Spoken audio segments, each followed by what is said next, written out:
That was the first time my father hugged me. Yes, 27. I remember it like it was yesterday.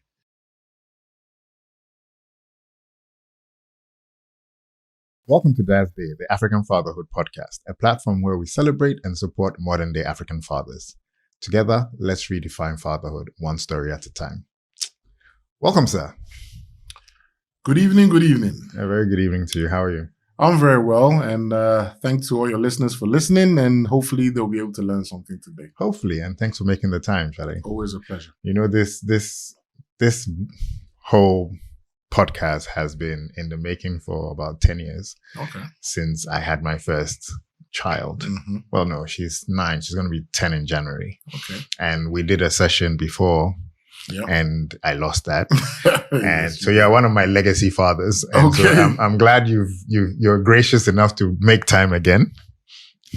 So, sir, I've known you for years. Okay. Yes, you have. And you're one of the fathers that I really wish I could emulate. Oh my gosh. No, seriously. It's like, wow. I really wish I could emulate. And like after the first conversation we had, I went home and I told Irma, and he does this and he thinks, and it's really interesting. And I was like, no, seriously. And so like, I mean, the difference between you and I is all my children are girls. Right. Actually, let's start with this. So tell us your name and what you do. Okay. So I'm Kobi Hanson. Okay. Everybody calls me Kobi. Mm-hmm. 46 years old. Hey, 48 years old. Look at me. I am 46. You're 46. I'm 48 years old. Father of 6. Been married for like 15 years now. Twice married. Okay. And I am the country director for BC Technologies, which is a subsidiary of Blue Chip Technologies from Nigeria. Okay. It's an IT solution firm. So basically, we do all manner of setups, hardware, software, infrastructure, cloud. We do it. Okay. Dealing with all the original equipment manufacturers, the OEMs, Microsoft, Cisco, Oracle. So I've been doing that for the last, I think, 10 years, I think, in different countries, different companies. Okay. Obviously based in Ghana, born in the UK, raised in Ghana, lived in the UK for many years, and then returned to Ghana in 2010. Okay. So that's pretty much me in a nutshell. So married twice, you said? Married twice, yes. So how old is your oldest child? My oldest child is 21. Oh, wow. Okay. And then I think the next one is 19. And then I have a 13-year-old boy, 11, 10, and then 5. So I have 3 girls and 3 boys. Okay. Yeah. Nice. Evenly spaced out. Evenly spaced. And the last one is 5, so I'm going to be working for a long time. No retirement anytime soon. That's too funny because I'm thinking the last time I was calculating how long I have to pay school fees. Yeah, I did the same thing. Yeah. When Rufa came along, I had to recalculate because I'd already planned when I'm going to stop working, enjoy life, and maybe do a bit of chilling. But obviously, little one came, and now obviously she's a baby girl. She's like the apple of my eye. So more work. I know, but it's worth it. It's worth it. It's worth it. You took the words right out of my mouth. It's so worth it. So tell me, are you done, or there's going to be number 7? No, I'm done. I mean, I can say this on air. I've actually had a vasectomy, which is one of the most relieving things to do. A lot of men might think it's harsh, but to be honest, I made it public to my friends that I've done it, and a lot of them have been asking me, where did I do it? How much did it cost? It crossed my mind a few years ago. It's something that I actually looked up, the procedure and everything. I did it. It took like 20 minutes, Mary Stokes' head office in Tesano. Okay. Yeah. Near me. 150 cities at the time, which was 2019. I'm not too sure how much it will cost now. But okay. It took 20 minutes. I was wide awake. The doctor was whistling as he did it. And it hurt for about a few hours, but he give you a painkiller. And then after that, I think it's the safest thing for me, and obviously my wife, because there was no more, and there was a bit of complication the last time. So right. We don't want any more children. And trust me, if you're a responsible dad, having a lot of kids hits your pocket hard. So it does. It just made sense at the time, So yeah. I mean, I did it, so no more. So we're done. Yes. Okay. I mean, I can believe that. Even me, that I have 2, I say I'm done. People laugh at me, but I'm like, yeah, I'm good. Sure? Like, okay. I have 2 girls, and then my friends ask me, don't you want your heir? I'm like, my daughters are my heirs. Yes, yeah, like, I don't do this whole gender thing. It has to be a boy. Old school ideology. Yeah. It doesn't matter. Boys, girls. We're not kings like what I'm saying? Son to take over. To take over the throne. Yeah. I mean, once you have had a kid, you've had a kid. Doesn't matter whether it's a girl or boy. So speaking of kings, what was your father like? My father, I'll just have to say this first. My father was very old school. Okay. His name was Dr. Kobi Hanson. And I appreciate him now more so that I'm older and I'm a father myself. But when I was a kid, I actually thought he was one of the meanest people I ever met. Right. However, when I grew, I think I was around 9, 10 years old, that's when you start having like a group of friends, especially when we're in school. Mm-hmm. And I started realizing that all my good friends from primary school, their fathers were all the same. And quite frankly, a lot of them were also doctors, medical officers. My father was a medical officer at 37 Military Hospital. And a lot of the dads were kind of the same. Cut from the same cloth. Yeah. And it's weird because they were friendly to my friends and then their dads were friendly to me. But when they are talking to their own kids, it's very harsh, and especially the boys. Mm-hmm. So my father, I had the pleasure of living with my father without my mother being around for a while because we were born in the UK. I came to Ghana in 1986, just before my 10th birthday. And my brother too, just before his 5th birthday. So the both of us were living with my dad. And obviously being in the military hospital, he was surrounded by soldiers. So we had a very strict 6 or 7 years before my mother came to join us. So he wasn't in the military? No, he wasn't in the military, but he was in the military hospital. Right. So all his friends were pretty much military guys. Right.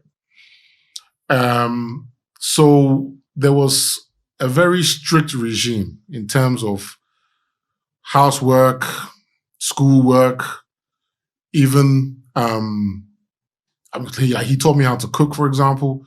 But then at that age, you're looking at it as like slave labor. Like, I'm over a stove cutting onions and crying and, cooking stew for us all to eat because I thought that's what you're supposed to be doing.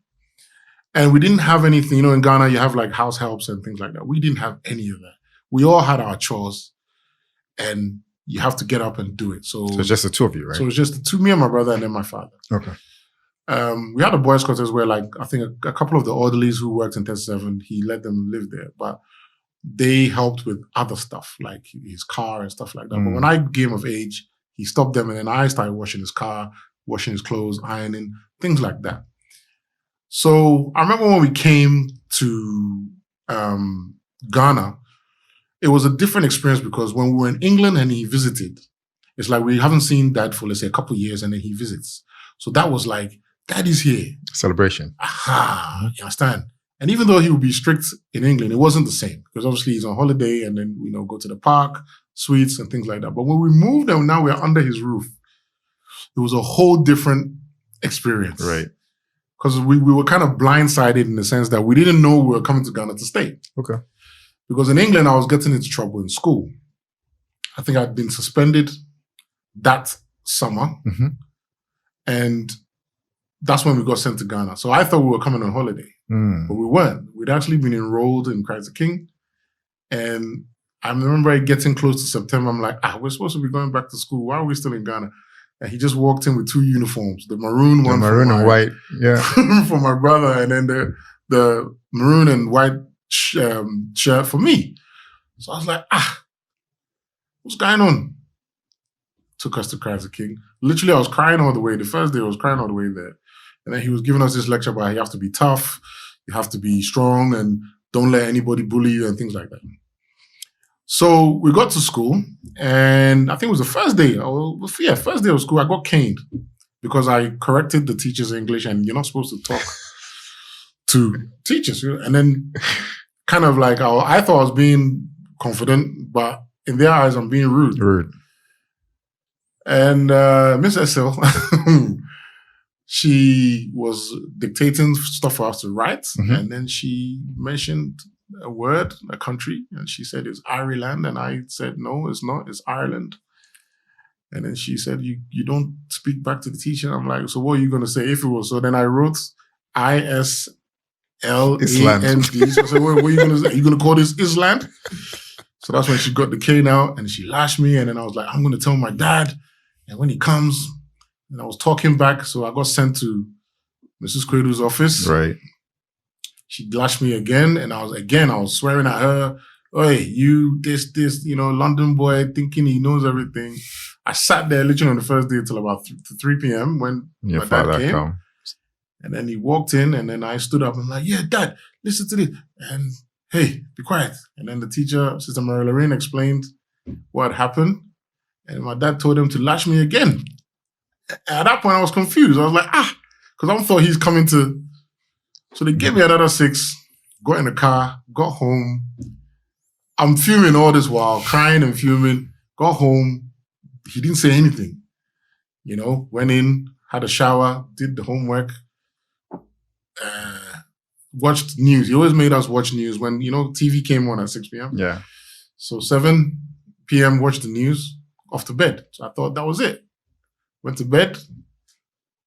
Around like 9 o'clock, I think it was, he woke me up and told me to come. And I was like groggy, rubbing my eyes. And he had his belt in his hand. And I was like, hey, what? And he said, you don't go to school. And he gave me again with the belt. At this point, I'm screaming like, you could hear it's nighttime. Neighbors, everybody could hear lashing. And I couldn't believe it. Lashed me and then went back to bed. At this point, I'm like, this man hates me. So then I realized that was his mode of any sort of when teaching you you step out anything. of line, right? Even when you don't step out of line. You understand? So it's like we'll be watching TV and he'll be like, go to bed with a knock. I haven't done anything. You just go to bed with a knock. And then as he's gradually like checking your homework, so it became this kind of culture of fear. Because you're afraid that anytime you do something wrong, it's going to be repercussions. You see? And he had a temper. And as I grew up, I found out later on that maybe it's like a genetic thing because I had a temper, my brother had a temper, my dad's sisters had tempers. So they used to call it the Hanson temper. Okay. So my dad had a temper. So every little thing. And later on, I saw that he also had, like, he used to take it out on some of the workers at the hospital when they got out of line or did something wrong, because obviously I understand that because people's lives are on the line. So he would go off on maybe some of the nurses or junior doctors or something like that. So I just saw that it was his nature. Did he have the same stature as you? So was he imposing? He was, from at that age, yes. Obviously, when I got older and I got much bigger than him, it changed. But at that age, from 9 till about 12, 13, he was this big. Right. You see, but that was also two things, because apart from the fact that he was imposing it on me, he had this aura with everybody around him. So like when you walk into a room, maybe people are messing around and he walks into a room, then they just stop. So I saw my dad as this like superhero kind of Hulk. You know what I mean? He had power. That's how I saw it. No one messes with him, right? Yeah, nobody messes with him. Yeah.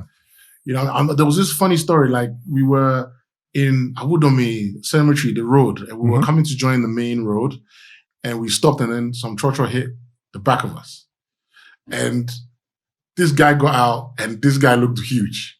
The trotro driver actually did look big, and then my dad got out. He was wearing a cloth, and then he took the cloth off and wrapped it around his waist, and I was like, "Hey!" So me and my brother were looking through the back window of the car, and I said to my brother, this one, they're going to beat that up, you know. This guy's he's going to lose today. And my brother was like, nah, for P, nah. And obviously people got involved before it kicked off, but I could see that he wasn't backing down. And it was one of the first experiences I had where to show you that, look, you don't back down. If your principles are correct, you don't back down. But that day I was scared that he was going to lose his crown. I was like, this guy's going to knock him out. So he had this nature that wherever he walked into a room, his presence made everybody change their demeanor. You understand? And even in my school, in Christ the King, after a while, people began to know who he was, because he always told his mind to the teachers, told his mind to and he would never shy away from telling other people's kids off. when they were messing around. Which society back then, that's how it was. Yes.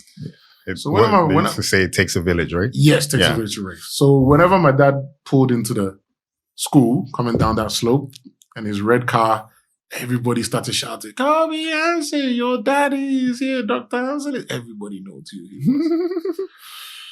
So obviously he was a character for me. Right. I mean, but you say that like at the time you didn't appreciate it, but you appreciate it now as a father. Yeah. Right. So what would you say were some of the main values that he instilled? Okay. First and foremost, discipline. And you could tell this when I went to secondary school. So when I went to St. Augustine's, the environment in which I was in at home, with all the discipline and everything, same environment. Okay. In school. So there was no change. Teachers with canes, senior housemaster, headmaster, everybody. Same sort of rules. Make your bed, clean, this, be on time for classes. You understand? So it was like from 12, 13 going onwards, I was out of the house, but I was under a regime which was identical to what I was getting out. Okay. All right. But if you look at my brother, for example, he stayed at home, but by this time my mother was in the country. Okay. So he got the more downplayed because my mom would step in every time my father wanted to discipline him and things like that. She would step in, protect him. She thought she was protecting him. But now, in hindsight, she wasn't protecting him. She was just loving him, which is a mother nature. Mothers are supposed to nurture. Dads are supposed to lay down the law. Because when a father lays down the law, it sets the precedent for the child being outside of the house. Because there are rules and regulations outside of the house that your mom is not going to be able to protect you from, which is why I learned in secondary school. So if you don't have that discipline, when you get to secondary school, you find it hard to comport to what the school rules are. Right. You understand? So first thing was discipline, right? The next thing was, in the word now, I would say realism. Okay. In what way? My father took the world as it was, not as he wanted it to be. You understand? So people might say he's negative or he's skeptical or whatever it is. Pessimistic. Pessimistic is the word. Yeah. But he wasn't. He just took the world as it is, because in his profession, for example, in the hospital, he's doing surgeries. Light goes off. Then there was no generators and things like that. Somebody dies. So he would complain a lot. The government this, the government that, the roads this, the healthcare this, so people would be like, this guy's moaning a lot. But that's the way the world was. Right. He would not be like, I wish I'll have all these tools in the hospital. He's like, nah, this is what it is. We work with what we got. You understand? So he also put the realistic dreams. It's good to dream, but be realistic about it. Okay. You understand? When we were kids, everybody wants to be the best footballer in the world. But my father would be like, stick to your strengths. Okay? But then always have a backup. Yes, you can play football, but what if something happens? Yes, you can sing, but what if something happens? So he took the realistic view. So learning and getting your degree or getting your A-levels or whatever it was paramount to him. Right. Education. Not because he's trying to force it on you, but he's like, he always said this to me, that a man's journey is different. And when I asked him what that meant, and then he didn't really explain it to me until later on when I got older. But now I understand what he meant was the responsibilities as a man is different from that of a woman. So even though you may have sisters and you could see that they get treated differently, it's not that they love the girls more than you, but what you're going to face when you get older is far different from what the girls will face. And that's the same message I give to my boys, even though now they're, 12, 13, 11. I still start early because my dad didn't start telling me these things until I was even close to getting married. Okay. In my late 20s. Okay. So I'm starting early with these boys because it's a fact. If you're going to go through the normal process of life, growing up, getting married, having kids, how are you going to attract a woman if you're not successful or you don't have a good job or you don't? Right. So a man's journey is totally different. A woman just has to look good. A man has to be responsible, has to have discipline, has to be ready to take care of the responsibility of somebody else. So these lessons that my father taught me, but he didn't really say it by articulating it. It was more practical, showing you in his everyday. Right? But in showing you, you thought that this guy was mean, this guy was harsh, this guy was, you know what I mean? It was like, it was tough to understand until I got older. Okay. You see, growing up, even when we were living in Labone, the neighborhood kids used to call my dad Ultimate Warrior, which was like the wrestling. Wrestling, yeah. Because he was so distant. Yeah, I mean, I'll give you one instance where there was a pub a new pub that opened across from my house. It was called Cottage Annex. Okay. And the owner had this stereo, obviously, that she played music in the afternoons, food and drink and everything. She kicked off around like 1 p.m., 1:30, and she would play the music a little loud. And my father too, most of the time when he works late nights and he comes home, he needs to sleep. Mm. So I think I was in like Form 3 or Form 4. We were there with my so we were like 14, 15. I was there with my friends. We're not meant to be there, obviously. We're underage, but they still sell beer to us. Mm-hmm. And then we were sitting there thinking, oh, boy's asleep. There's no way. I mean, we weren't expecting him to turn up. So he walked in with his morning gown on, walked in, took a look around, went straight to the bar. The bartender is like frozen. He knows him? He doesn't know him from Adam. Okay. This was the first time in there. Walked in, guy was frozen. He walked in behind the bar, located where the stereo system was, and then turned the music down, and then warned everybody in the place that this is the level that they should be playing it on. From now on, nobody should touch this volume level. The owner was sitting right there, this woman. She was sitting right there. And because he didn't know she was the owner, he just warned everybody. This is the level. If anybody this thing, he would come and throw out the system. And he walked back in the house. And we were just sitting there, like, he didn't even look at us. So we're like, and then all my friends were like, hey, Kobi Hanson, this is your father, dear. You understand? But I think a couple of days later when I came to check, I just came to the place again. I just went to look at the stereo. They've now put like a piece of paper, sellotape. They've sellotaped the paper at the level where the arrow should be so that nobody changes it. At night even, when it's supposed to be a vibrant atmosphere, they kept it at that level, like some jazz club level, very, very mellow. You see, so that's when I saw that, hey, there, this man. You understand? So, yeah, the discipline, the realism, taking the world as it is, I mean, if you're lucky and you get to live your dream, fine. But he was like, be practical. Some stuff that you need to do, and you need to make sure you do it well. Even if you're not the best, like A pluses every time. But so long as you put in your full energy, that way you can look back and say, yeah, at least you did it. So those are the two main lessons I think I learned from my father. Would you say your parenting style mirrors his? Yes and no. Okay. So then no. No, you see, yes, in the sense that the principles, right, the discipline, the focus on your education, especially with the boys. I'll be honest with you and say that I'm harsher with the boys than I'm with my daughter. I mean, it's really hard to be harsh with my daughter because, when she looks at you and smiles, it's like impossible. But when even the boys, when they were younger and they were all cute, fine. But right now they're grown and like, so they're not cute anymore. They're not cute anymore. So my 13-year-old is almost my height. Okay, wow. You see, so I know at some point he's going to realize that, I'm bigger than dad. So, something might happen. Daddy's slow. He's not. So at the moment, it's like, I look at the way the world is going. And I think the values that my father taught me are relevant.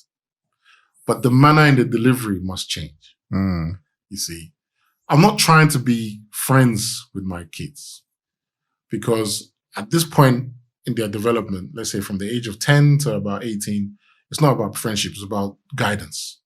When they're older and what you've taught them is ingrained in them, so it's like it becomes natural to them, then you can loosen up. Then it becomes more advisory at that point. You can take it or leave it. Yes, they're doing what they're doing. They're grown. You've given them the tools. They're going about their life. And if they come back and say, yo, dad, this situation, blah, blah, blah, then you give them the advice.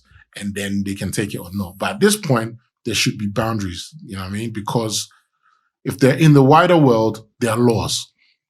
When you break those laws, there's repercussions. So that's why I'm saying that. You remember when I said the environment in which I was at home when I got to secondary school, it mimicked. It's the same thing. So I say to you, if your sons are let loose, have freedom, they can do whatever they want. Yeah, it's nice, loves, kisses, and hugs. In the real world, will they get treated the same way when a situation comes up? If they have a job, is the boss gonna hug you, kiss you, and say, it's all right, darling, it's gonna be okay? No.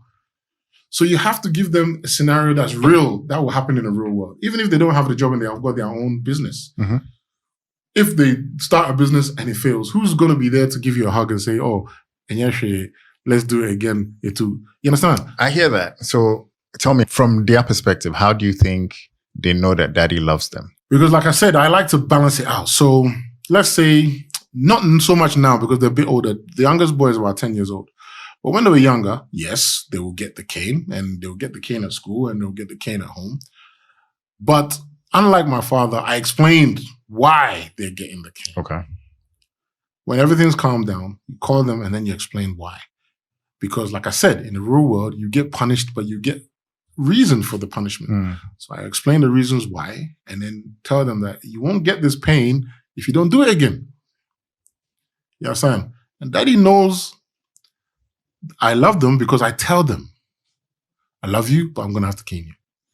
You see, my father was never emotional like that. I never heard I love you from my father. Ever. You understand? I never heard it until I was 27. Wow. And that was 6 months before he died. Okay. That was the first time my father hugged me. Yes. 27. I remember it like it was yesterday. I'd come from Ghana. I think him and my mom had an argument about something.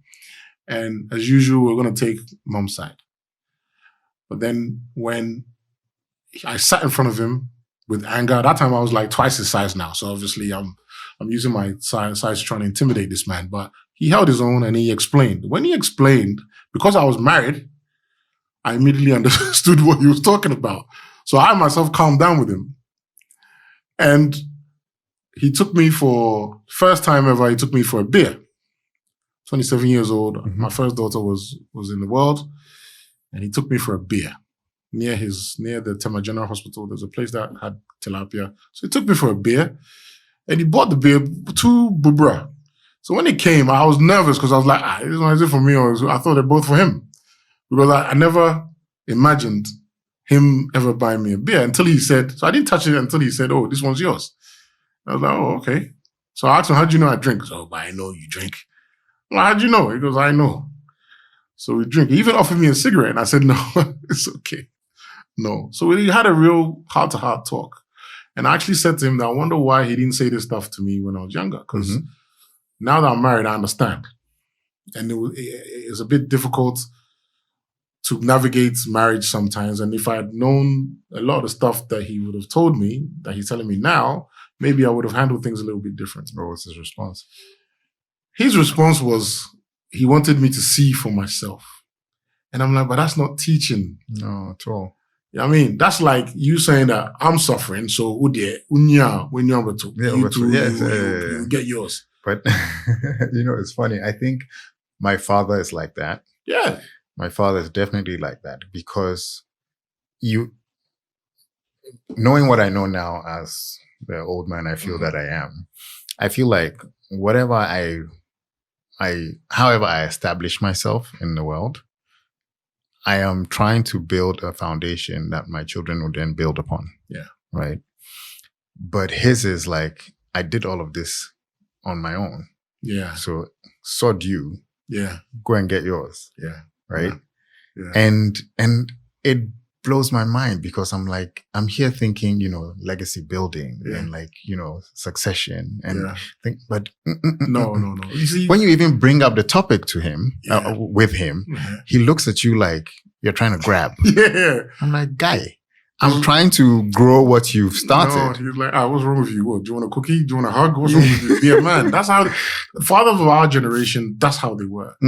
When I finished A-levels and we were discussing what university to go to, I wanted to go to Legon. Okay. And my dad was like, no, you were born in England, go. Anyway, I've had enough. If you stay in Ghana, it means I have to continue paying school fees, and you eat in my house, and you probably drive my car. And I was like, I want to go to Legon, because most of my friends were going to Legon. Like, no. I'm done with you. And he actually wiped his hands in front of me and said, anyway, we finished. So obviously, I got sent to England when I was about 18, 19 years old, going to university. And I had like some burning anger in me to show him, to prove him wrong that I will succeed. So I remember when I graduated, my first job was Lloyd's Bank, personal account manager. I wrote him this long letter about, in spite of him, this is where I am. And I put my business card in the letter and I sent it to him. So when I had that talk with him when I was 27 and he hugged me, I said to him, This was after the letter? This was after crack, because I was like 24 when I graduated. And then it was like 3 years later. And I asked him that, so why did you wipe your hands with me and send me home? He goes, yeah, because he wanted to show me and make me a man. I'm like, no, that could have backfired. I could have ended up in jail. I could have easily sold drugs. How did you know that I wasn't going to go wayward? It's like, oh, you're Hanson. I'm like, that's a cop-out. You had no idea. So it was literally like the roll of the dice for you to, what do you call it? Because I remember him saying that he would give me examples of his childhood, the way his father was, the way this, and he would give me all these examples, like, oh, they suffered this, they suffered that. And I remember when I was a kid, I think this was just before, was it 1994 when Grandpa died? And before that, a couple of years before that, so I must have been about 12, 13. And I actually went to him and asked him in front of Dad, and I could see this awkward look on my father's face. I said to him, Granddad, Dad said you guys were suffering, and he used to eat kinky in his hand, and the shit would be near his thumb, and the fish would be here. And my granddad actually got angry and got offended. He was like, what? No. He had a Swiss trading partner, this white man who he did business with, and he himself was like a physician or something. And no way, your father, they lived well, and your father didn't sell any bread. His mother baked bread. Yes, she was a baker and she did, but he didn't go out to go and sell any bread. And he literally debunked all the suffering stories that my father said he'd gone through. So we were looking at him like, so you're lying to us? Like you're trying to motivate us, saying that he came from hardship. But no, because then I began to realize, yeah, my dad has like 10 siblings on, those days. And that was just from my father's mother. Okay. And my granddad married about 2 or 3 other women, or 4 other women. So my father has a lot of half siblings. Right. But they're all well-to-do and, they all went through school. So I'm like, if this man was broke and hustling, first of all, I don't think he'd be having all these kids. Secondly, my family is full of nurses, doctors. My uncle one is a vet. And so I don't think they would have had that standard of education. If he was broke. So I was like, okay, Daddy, you've debunked that one. You understand? So it's like, I wanted to show him that, okay, I'll succeed. And I wanted to show you that you've not demoralized me in a way. But one thing I do realize is that even when I was going through that, there was opportunities for me to go wayward.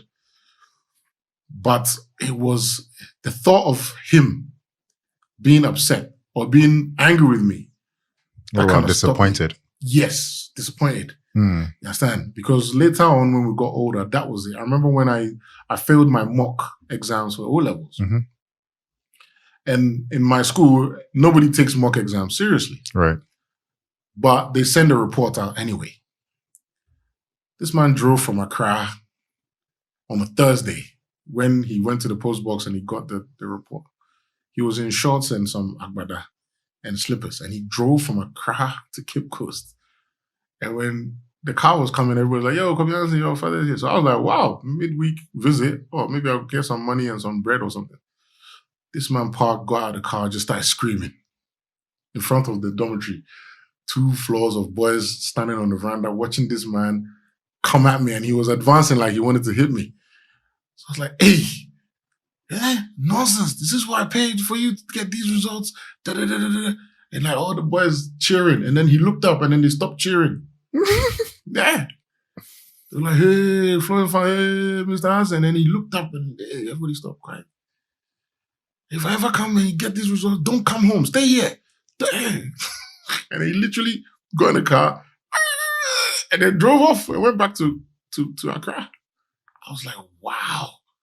So then the real exam, I made sure that So it's like, if you want to put it as fear, yes, it's fear. The fear of upsetting him.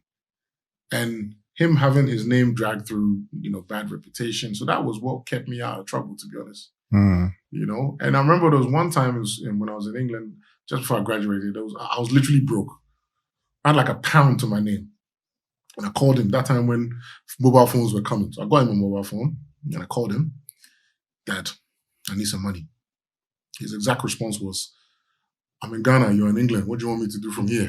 And he hung up. But I found a way, I think I played the lottery and I won like £100 that day. And then I bought some groceries and my travel card. So I was like, hey, this man is really, really trying to like, I felt he was trying to keep me down, like make me struggle. Because again, I didn't see my sisters go through that. Right. I didn't see my sisters go through that. And then even my little brother. So I was wondering, why me? Why me? Why me? And he was like, yeah, because you're my namesake, because you come from me. I'm like, yeah, but they all came from you. You understand? So, but as I got older, like I said, now when I look back, I value it. And it really burns me that he's not alive for me to actually show the appreciation for what he did. Because a lot of the resilience and the maybe stubbornness I have now, that maybe my wife or even my ex-wife will say that Kobi, sometimes he's like cold, stone heartless. I don't really react to stuff. It's because of the way he was. Right. He'll probably react in private, but in front of the whole world, you have to be tough. And like I'm saying, I'm trying to instill that in my boys, but with a little balance, because we can't go that way too much nowadays. My father and I have always butted heads, right? Yeah. And it's been far from the best relationship. I guess if I was going to sum it up, I'll say it's toxic, right? And it doesn't need to be, but so you know how they say,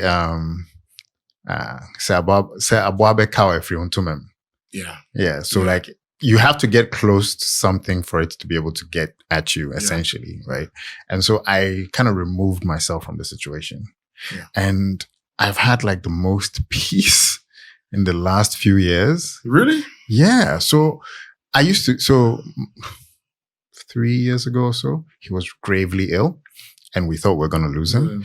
And at the time, I used to do everything for him. I'll be at the hospital almost every day. I even gave him baths, all sorts, right? And then he came out of hospital, he got better, and then kind of like reverted to his normal, And I was like, you know what? I'm tired. Because I thought we were kind of like making some progress, because I don't know if maybe, I don't know if he felt like he was depending on me, so he had to act a certain way. Right. And then now he gets better and he doesn't quote unquote need me like he did then. And he's like, I don't need you. So he doesn't say that, but he acts like that, right? Yeah. And then, so conversations that we would have when he was in hospital, which I thought, this is new. We never ever talk about things like that. That all went out the window because my formative years growing up and everything, I never had conversations with my father. Yeah. It wasn't a thing. No. But I would go to my friend's house and see that, him and his father have conversations. They laugh together. Okay. And I was like, this is interesting. I wish we had this at home. I remember one time, I don't remember how old I was, but it was probably around 10 or just under. I go up to him and I'm like, we never have father-son conversations. He's like, what are you talking about? I talk to you all the time. Yeah, I talk to you all the time. And there was a day when he calls me and he's like, you say we never have father-son conversations. Sit down. Okay. And I sat down. I sat down for, it felt like 7 hours, but it was probably like 10 minutes. He was sitting like to my left, and then I was sitting to his right. He didn't say anything. I didn't say anything. And then after a while, he's like, go. And it was so awkward, right? So I guess it's something that over the years I have yearned for. So when he was in this vulnerable state and we were kind of like building what I thought was pathways to that now, it was very special to me, right? And then when everything turned around, I was like, you know what? I don't have to. Like, my father is so dismissive in the way he speaks to you. Yeah. He can be rude. Yeah. Like, and you know, the funny thing is, and I'm like, dude, I am an adult. But I don't never see you in that light. Okay. Yeah, and this is one of my frustrations, right? I'm an adult and I have children. And so I cannot keep bringing myself to receive this anymore. Mm-hmm. So peace out. I'll stay on this side, you stay on that side. Okay. If ever you need me, I'll be there. But we are not doing this pally thing where I am coming like, hey, how are you? And then I get like punches. I'm not doing that anymore. So I think last year, I saw my father 3 times. Wow. And my father lives just around the corner from my office. I saw him 3 times in the whole year, right? I think probably the first time was when my grandma died. Okay. And so maybe it was a year before. So yeah, the first time was when my grandma died and he came to her house to pay his respects, and I was there. And then I saw him at the funeral. Then I saw him again. Okay. And that was it. This year I've seen him twice. Okay. The first time I went to his house, we had like an intervention. One of my uncles and one of his friends wanted us to kind of like fix our relationship, because they were like, they cannot know what they know about us and not try try and bring some peace or whatever. And that was the first time I saw him. That was in January this year. I didn't see him again till August when my daughters came back from holiday. I came back before them. And so when they came, and I was like, they haven't seen their granddad in a while, so I'll just pass by there. And so I just randomly went there. And you could tell that from the way he was acting, he really wished I came there because of them, because they're always, how's grandpa? Where's grandpa? Can we go and visit grandpa and things? And so I took them there, surprised. No, I didn't tell them we were going there, and they were happy. They saw their granddad. They think the world of him, obviously. Right? And he's always like, he loves his grandchildren, not like how, you know what I mean? And so like, he wanted us to stay longer, but I didn't want to stay for it to kind of like, it could turn into next level chaos in. Really? Not necessarily, but the potential is there. You know what I mean? Let me just. And I didn't want that, so like we were out of there in like 20 minutes. But then you see, this is how like I say, like, you know, my father said the realism of the world, right? Mm-hmm. And for me, like I said, again, when I was in England, I could go years without even talking to him. Okay. We're talking 2-3 years. I haven't heard from him. Mm-hmm. The only time I get to see him is when I come back to Ghana to visit, right? But I guess it was the same for me as well. When I left Ghana and he was here. That's it. Yeah. But the thing that I kind of accepted that that's the way he is. He's not going to change. I remember there was a time when my brother was doing music and he dropped out of uni to do music. Now, we all were like, okay, you're not supposed to drop out of uni, but he got a record deal. He had a bit of success. So I was like, okay, good. When he told my father laughed for like, I think about 20 minutes, constant laughing. He almost wet himself. He was laughing. Then when he realized that he dropped out of university, then he became angry. Okay. The point I'm trying to make is that we even though he became angry and he was ranting, me and my brother just stood there because it's like, this man ain't going to change. So whatever his nature is, we kind of preempt the response to any question we're going to ask him or advice we're going to ask him for. Mm-hmm. We know he's going to take it to some extreme that in the end we'll be like, okay, let's not do what he said. Let's go do the opposite. Because there's nothing that we will say that will make him change his mind or change the way he thinks or the way he behaves. So your father, and you know that thing gets worse with age. Tell me about it. It gets worse with age. So if I was in your shoes and it was my father, which again, I'm all ears. You just have to kind of like accept. You know what I mean? And try this exercise. If like when you go and visit him and you ask him something and he's about to talk, in your mind, say, oh, here we go. Trust me. Let me tell you something. About 2-3 weeks ago, I woke up, got out of the house, and I had this urge, go and visit Dad. Go and visit Dad. And I was like, I'll go and visit him today. I came, sat in the office, did my work, and I was like, I couldn't.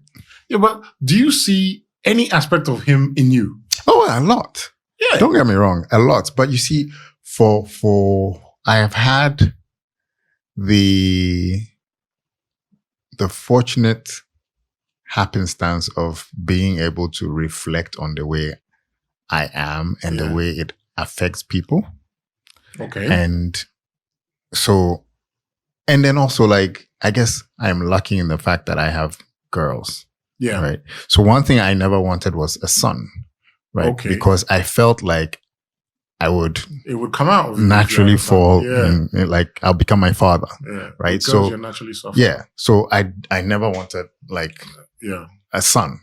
I mean, boys are chaotic and that's a whole different, cause I remember myself as a boy. So I remember you as a boy. I told my wife that I don't think I can. I would lose my mind. Yes. You know, so I can't have a son. And thankfully I have 2 girls and I'm the happiest man in the world.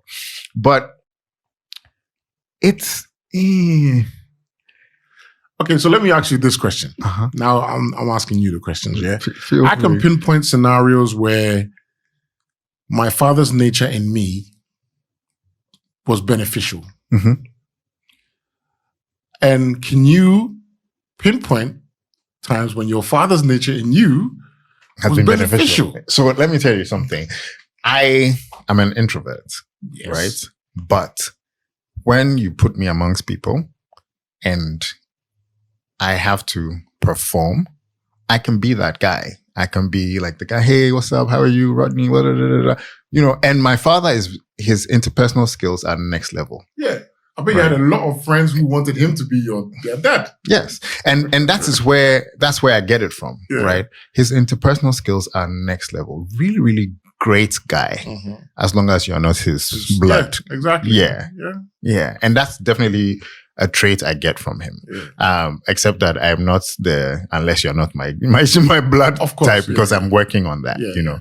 I mean, but then and also, I guess I'm still him in the sense that I feel like he has like a short fuse for certain things, but he doesn't remove himself from situations so that the fuse doesn't get lit. No, he wants to confront it.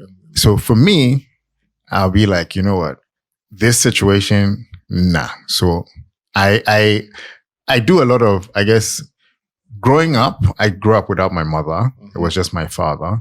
And you see how you had discipline in your home. Yeah. Mine, I can't even call it discipline, right? Because, I mean, no, it's true. I know what you're going to say. Mine, I can't even call it discipline because at least your father was a physician. He went through academia to get where he got to. Yeah. My father is the hustler's hustler. Yeah. Right? He's an entrepreneur. That's where I get it from. Yes. Right? And he would tell you that he had to learn everything himself. He's a self-made man. Yeah. Like literally. Yeah. Like if he went to school like night school, you know, these kind of things, right? So when growing up, my father would never check my homework. Yeah. Like, go and do your homework, you know. So I didn't get that, right? Yeah. So I got the caning and everything, but it wasn't because you didn't do your homework. It was because my papa badam.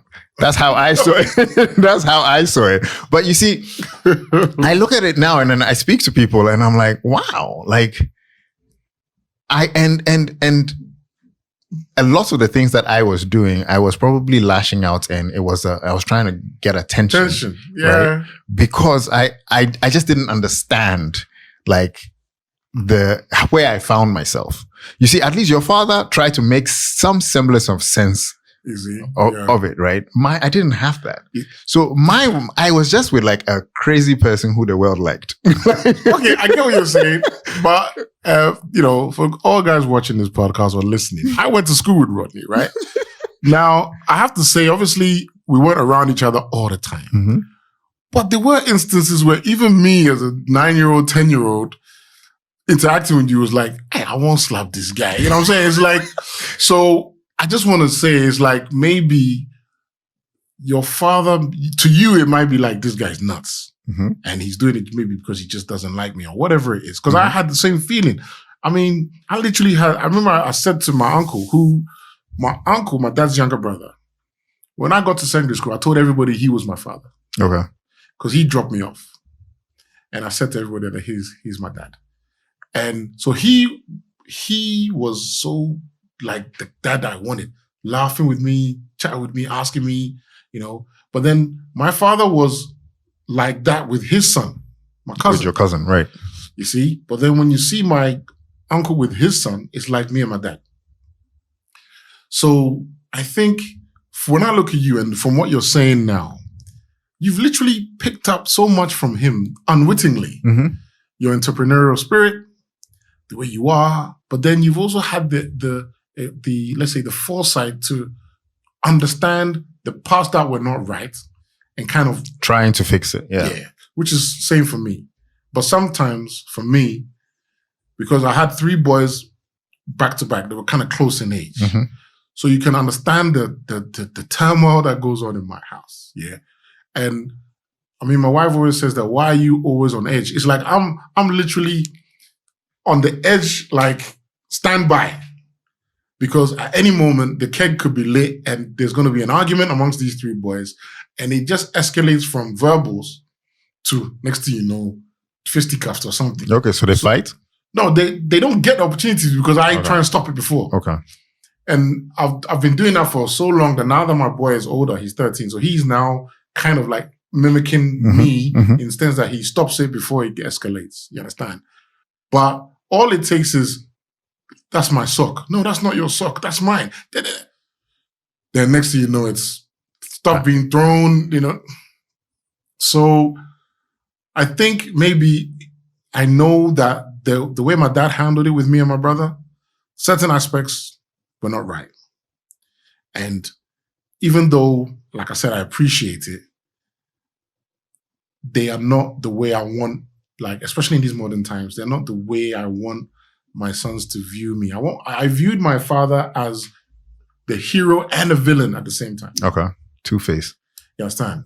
Hero and the villain. To the point where when my dad was jovial, it was very rare, but when he was jovial, it was weird. Yeah. And I remember when he died and they printed the funeral books. The picture on the front of the book was my dad with the biggest squeezed face, like the squeezed face. And then you could hear people were like, but is this the picture they could find of him? They're angry, like there should be one that he's smiley. And then me, I sat down and I was like, he wasn't smiley though. This is how he was. So but you see, that thing frustrates me about people. When somebody passes, then all of a sudden they want to paint the best picture of them. Yeah. I saw the picture, I was like, yep. That's my guy. That's him. Because I think his anthem was Michin Kwasesem.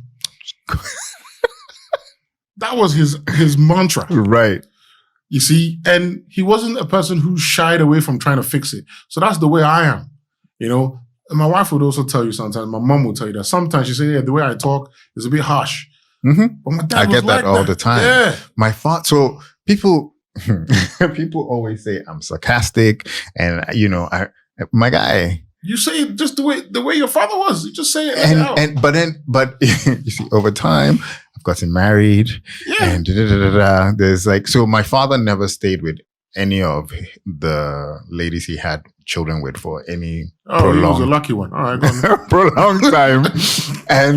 and so I feel like he never, but true, I wonder, but I feel like he's never had to compromise himself. Right? To try and say that, oh, okay, you don't like when I say it like this, so I'm going to temper it. Yeah, but you're understanding. As we're talking, you're beginning to understand. No, but that wasn't good. It's what I'm saying. No, I'm not saying it was good. All I'm saying is that you're beginning to understand and examine the nature of the person. So it gets to a point that now you're 46 years old. Yeah. It's like, okay, this is him. He ain't going to change. I know that. He ain't going to change. But the fact that he's not going to change doesn't mean I should suffer it. No, you're not suffering it. It's like, I'm not saying you're suffering it all, but I think it's a point where you should just accept that that's his nature, and don't let it change you. Don't let it affect you. But this is what I've done. I have accepted it. Yeah, and but you keeping yourself away from him it's like you're protecting yourself. Yes. Yeah. And not just myself, my family. Because do you think he would be like that with your daughters? No, he wouldn't. But my father cusses in front of my children. Oh. And so he has no filter. Right? Yeah, okay. So I can go and visit. Like the last time I said in August, I went there with them, and then he gets a phone call. F this, and I'm like, okay. And my dad wasn't like that. Yeah, he doesn't. Yeah. But see, but men of their generation, right?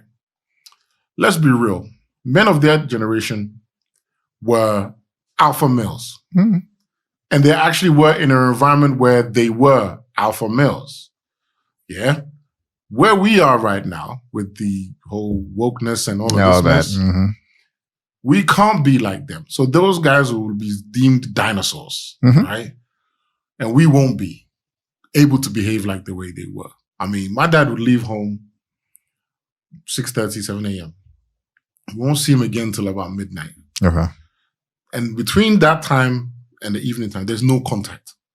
No phone call, no text, no WhatsApp, nothing. Even our mothers didn't have any access to them until, our generation, they got WhatsApp, Twitter, email, Instagram. So there's always a way of getting in contact with them. Right.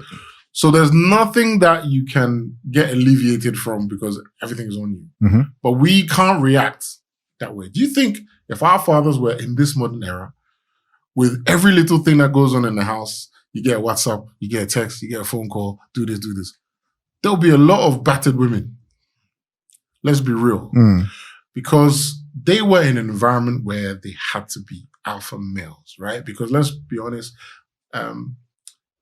generally, then there was a lot of women who, let's say, they were in their own businesses, but there weren't a lot of executive women. And like the way it is right now, you got a lot more educated women, a lot more women earning more money.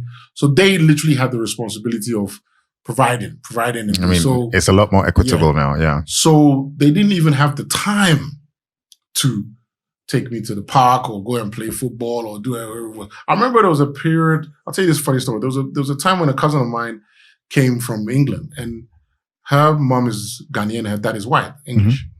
And I think I was in Form 4, Form 5 around that time. And they came to the house around 11 o'clock, our house. Morning or evening? Evening, panicking. Oh, we couldn't find Amy. Well, where is she? Da-da-da-da-da. And I was asleep because I'm getting a rest because we're going out later to a party or whatever it is. So it was 11. So I'm like, we'll probably leave around 12, 1 a.m. Right. So they rushed in, and then my mom was like, hey, auntie is downstairs. You need to go and find Amy. Then I looked at the time. I'm like, it's only 11 o'clock. What's the big deal?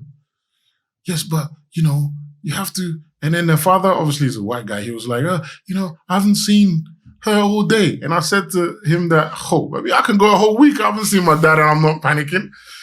You know what I'm saying? Or vice versa. The whole week I don't see Poppy. He doesn't care. He's not panicked. So why are you panicking? Sure. Oh, no, please. And my auntie was in her 90s. And how old was Amy? Amy was like 13, 14. Okay. So I was like, okay, she's come from England. And I'm like, okay, I know where she is. Probably there's only one friend I know she really has. I'll tell you who she was off air. Okay. So we drove to airport. You probably guess who it was. We drove to the airport near the DSTV office, and then we went to her house, her friend's house. All right, yeah. She's there. So she's there, and I'm like, look, let's go home. Oh, so Amy, you're related to her? Yes. Okay. So like, so let's go because your parents are freaking out. So we drove back home, and then like they've hugged her, like. So then I said, and even my mom said it, that Kobi, obviously that's my dad's name. Kobi can go here. He hasn't seen the kids for 10 days cry. There's no, but even we now, because of our nature. I was just about to ask you when your now, and it's terrible because it's like I can't help it. Mm-hmm. Me now, and even this one, my wife is even tougher than me. The kids go to school, which is not far from the house. Okay. And she always lets them walk home. Okay. So my 3 boys and their little sister walk home. Nice. And when I hear it, I get angry. Okay. I get mad. Not because of the boys, but because of the little one. Because, let me explain. How old is she again? She's 5. Okay. But obviously the brother's 13. And I'm like, it's not because of her. It's because of the boys. Because, like I said, they can have a normal conversation. And then it triggers. And then when they're arguing and they're not paying attention to what's going on around them. Mm-hmm. So that's where my fear is that a river might fall over or something, motorbike or whatever it is, God forbid. But gradually, every time they go and come, like today, for example, they walked home. So I WhatsApp Fifi, are you guys home? Yep, they're home. And I'm calm now. And then before, when my boys were younger, I would pick them up. Even if my wife couldn't, Koki can't pick them up. I'm like, I'll leave whatever I'm doing at work and go and pick them up. Okay. Because my dad did that. So it's second nature. Mm-hmm. But he did it because his time at work was done. It's not that he was worried about us. But me, it was his responsibility. Yes, so, for me, it's like, yes. Anxieties. Yes, Ghana, but come on. When we grew up, we didn't even have walls. Mm-hmm. There was bushes dividing the houses. Yeah. Hedges. Yeah. You understand? And your neighbor could watch you. And if anything happens, they're going to tell your father. And even we begged my neighbor. I remember my neighbor was Tina Moses. We used to beg her. Oh, don't tell daddy we did this. Like, children's own. Yeah. Oh. You know what I'm saying? She used to, like, I remember we would steal mangoes from the opposite house. And she'd be on her veranda. And she would see us. And she'd be like, hey, oh, blah, blah, blah. And I'm like, oh, because you know what you're going to get when he comes home and you tell him. But now we're in a society where everybody minds their own. Mm-hmm. Your kid could be, let's say, walking home and a dog is attacking one of them. More people will be most likely take out their phone and film it rather than help. Mm-hmm. You understand? So that's where I get my anxiety from that look. These guys, because they're not like us. And our fathers made us more streetwise. Let's be honest. Totally. I mean, I remember I remember Marvin. Yeah. So there were times when they would probably forget to pick us up from school, and Marvin and I would walk from Bema Camp to airport. Yeah. Simply, exactly. No stress. Yeah. Exactly. Yeah. Things like that. And there's nothing like mobile phones. Yeah. They'll forget to pick us up from school, and then we'll be there probably an hour, 2 hours, and then we'll just start walking home. Because I remember one time we did that, Poppy forgot, and he literally totally forgot. And then I think it was the orderly who lives in our boys' quarters who realized that we weren't home, and then he came to get you. Okay. We walked. That time there was no Kanda Highway or that. We walked all the way to airport, and when my dad got home, it was like, "Oh, you're here." So he felt that we had taken initiative and walked home. So in my mind, I was like, "Okay, so you went to the school and we went there." No panic. He didn't even go to the school. No. He just came straight home. And assuming that we would have come home on our own with my brother, you see. But I doubt if that would have been the case if my sister was there. Oh, yeah. Definitely not. You see? So, in a way, raising kids now in the modern Africa that we're in now, it has different anxieties and different challenges. Totally, yeah. We never had mobile phones, WhatsApp, OnlyFans, and all these things these kids get up to now.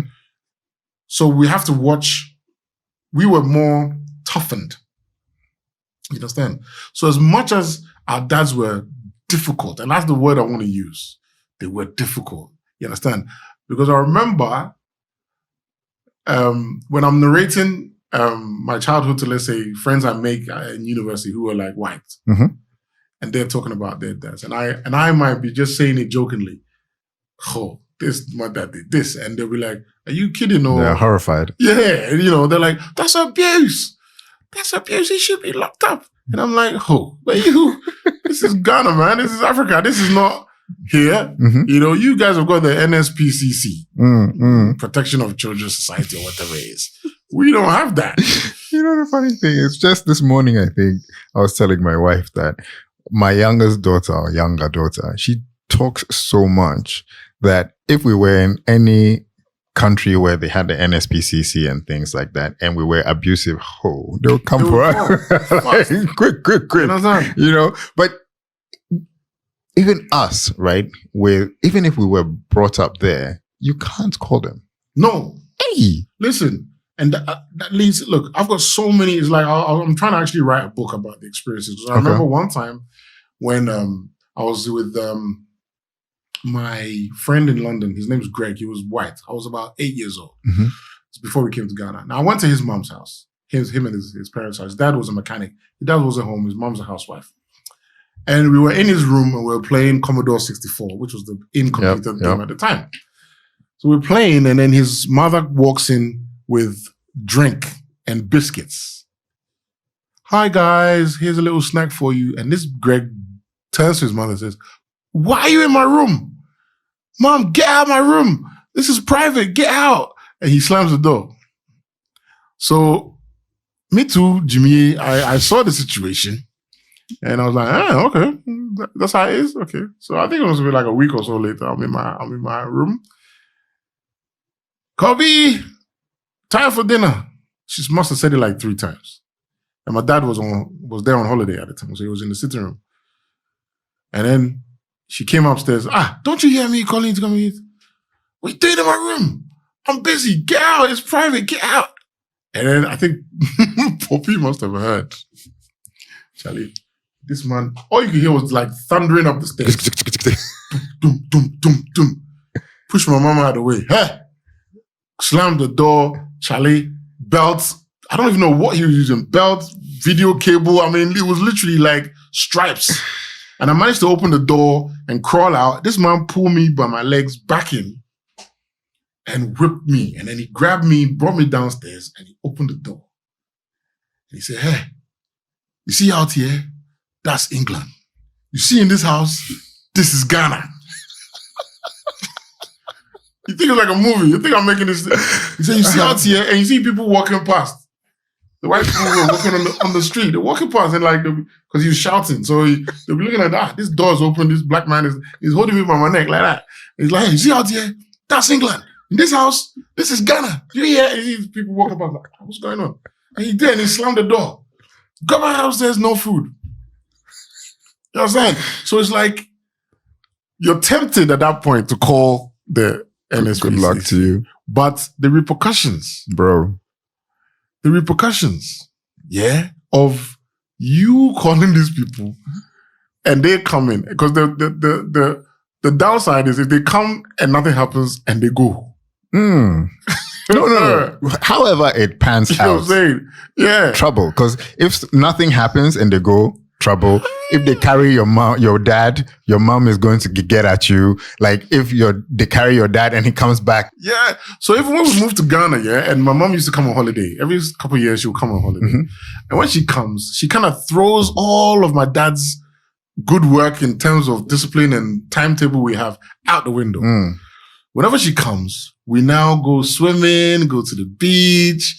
We don't have to clean our room. She brings somebody to come and help in the kitchen. So washing up and things, we don't do it. Yeah. So for the 10 days or the 3 weeks that she's in Ghana, Poppy's powerless.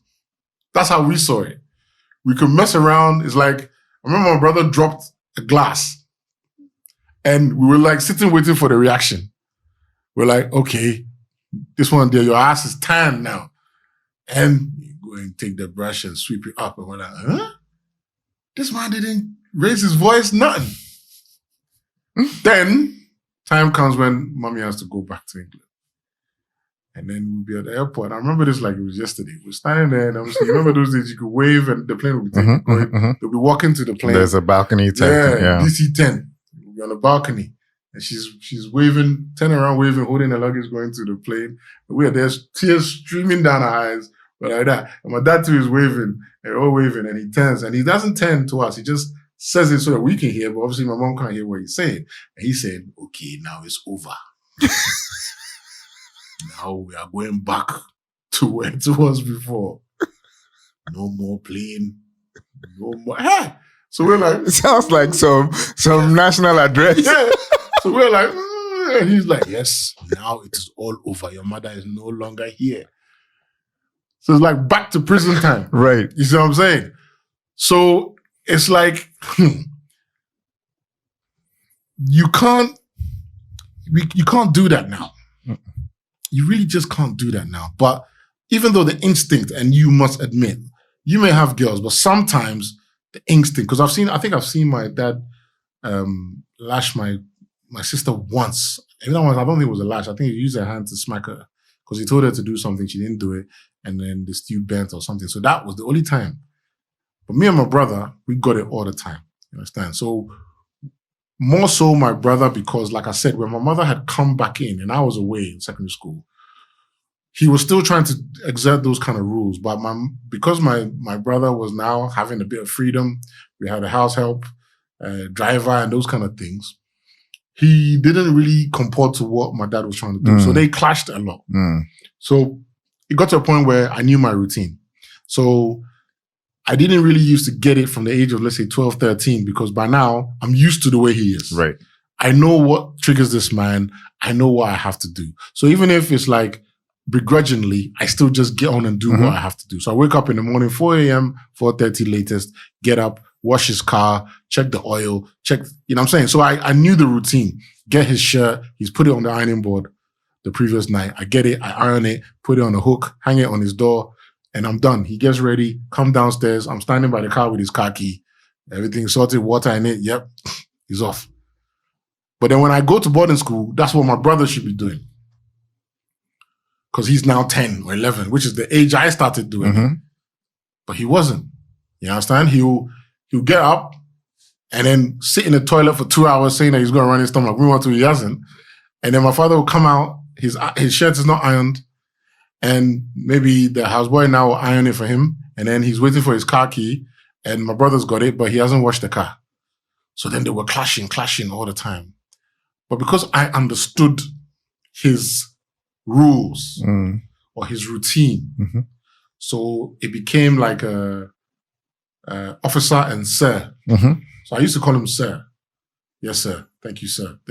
For so long, up until 27, when he actually mellowed and he hugged me. And even when he hugged me at that point, I couldn't move my arms, and my arms were by my side because I was like, what is this guy doing in my head? And he said this to me. He said, he apologized, which I think is probably what you probably need. He apologized, saying to me that the way he raised me or the way he was acting is because he didn't know any other way. Because my grandfather was harsher than him. When you hear my aunties tell me the stories, that my grandfather to my uncles, he was way harsher. Way harsher. So we might think that our dad is, the terrible monster. But what he grew up with was way harsher. So when he said to me that he's sorry, and I actually had like tears in his eyes. He said he's sorry, but all the way he was trying to raise us is because that's the only way he knew how to raise boys. And that's what he said. And when he said that to me, it kind of alleviated any anxiety, anger, anything that I had felt before. It kind of left my body at that point. I mean, my father has said that he used to have fist fights with his father. Yeah. And I mean, you see, but that should tell you that it's like it breeds similarity, it breeds continuity. So that's what he knew, right? Because he didn't know any other way from what he was trying to instill in you. He didn't know any other way. So for me, and I'm lucky, me and my brother were lucky because my brother also had the same kind of interaction with him before he died. The only sad thing is that he died on the day him and my brother had that interaction. Oh, okay. Oh, wow. But at least your brother got it. So he got it. But it happened on the day that my brother and him went out. They had their tete-a-tete, had, man-to-man. And apparently, my brother had told my father a joke, and he was laughing as he was walking to his room, and then he killed over. Oh, damn. And he had a heart attack right there and then. You see. And so when my brother called me and said my father had passed away, I was like, he said, "Oh, Dad's gone." And I'm like, "Gone where?" You in Ghana or in England? I was in England at the time. Okay. So Fifi called me and said, "Oh, yeah, Dad's gone." And I'm like, "Gone where?" Is he gone walkabout again? Because those days, if my puppy boy, he just left the house for a bit. So like, why is he going to walkabout again? Oh, don't worry, we'll be back in a... No, he's gone. And then he did that. That's when I was like, and literally I lost it. The weirdest thing is that day is when my ex-wife's mum had come to England and I picked her up from the airport.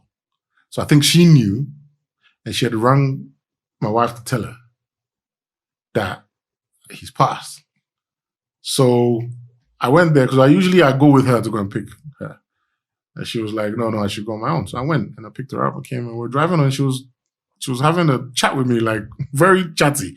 And I was like, in my head, I was like, I wasn't wrong this woman. We would never really talk like that. But she was talking, asking me about my work and blah, blah. And I'm like, what's wrong? So when we got home, she was like, oh, have I eaten? And I'm like, no, I had to get up early to come get you. So, I'll do you something. And as much as I love her cooking, and she had brought like kinky and things from Ghana, and she fried egg and sardine. I was like, what is up with these guys? Because literally they let me sit in the sofa and my missus was serving me. And that in itself is like, why am I dying? I was like, have they found some doctor's results? Because they bought the tray and everything, make sure he's eating and So it's like, what's wrong with these people? So that's when the phone rang. And then Fifi told me, because apparently he had rung, and then they said that I wasn't in, I was going to pick up. So came, and then he told me, and I was like, that's the first time I'd felt real, like a stab in my chest. And that's when I realized that I actually loved this man. I didn't know the way in which I loved this guy until they told me he was gone. And I couldn't really, at that moment, remember any of the bad stuff. I feel my dad, I know I love him. I don't know how much I like him, but as for love, I really love the man. You see? Like, yeah, I can believe that. And it's like after that, that's when I said after that, when we finally, I didn't really mourn because it was kind of like, it was unreal. Like when we were at the funeral, everything that goes on in Ghanaian funerals doesn't really give you a chance to really. Right. So when they lowered the coffin, and then I actually didn't cry until I got back to England. Okay. And then it's like as if his training had literally kicked in straight away. When I got home from that funeral, got home back to England, I had a pile of letters that my wife had kept together, said, okay, this is your letter. First letter I opened.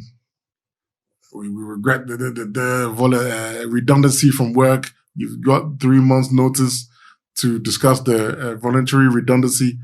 I was like, oh God, I lost my job. So I buried my dad, came home, first letter, lose your job.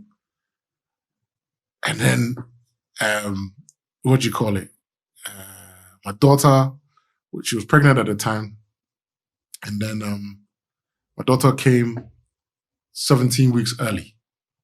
So she was born very premature. She's 21 now, but she was very premature, 23. So now it's like you don't have a time to mourn.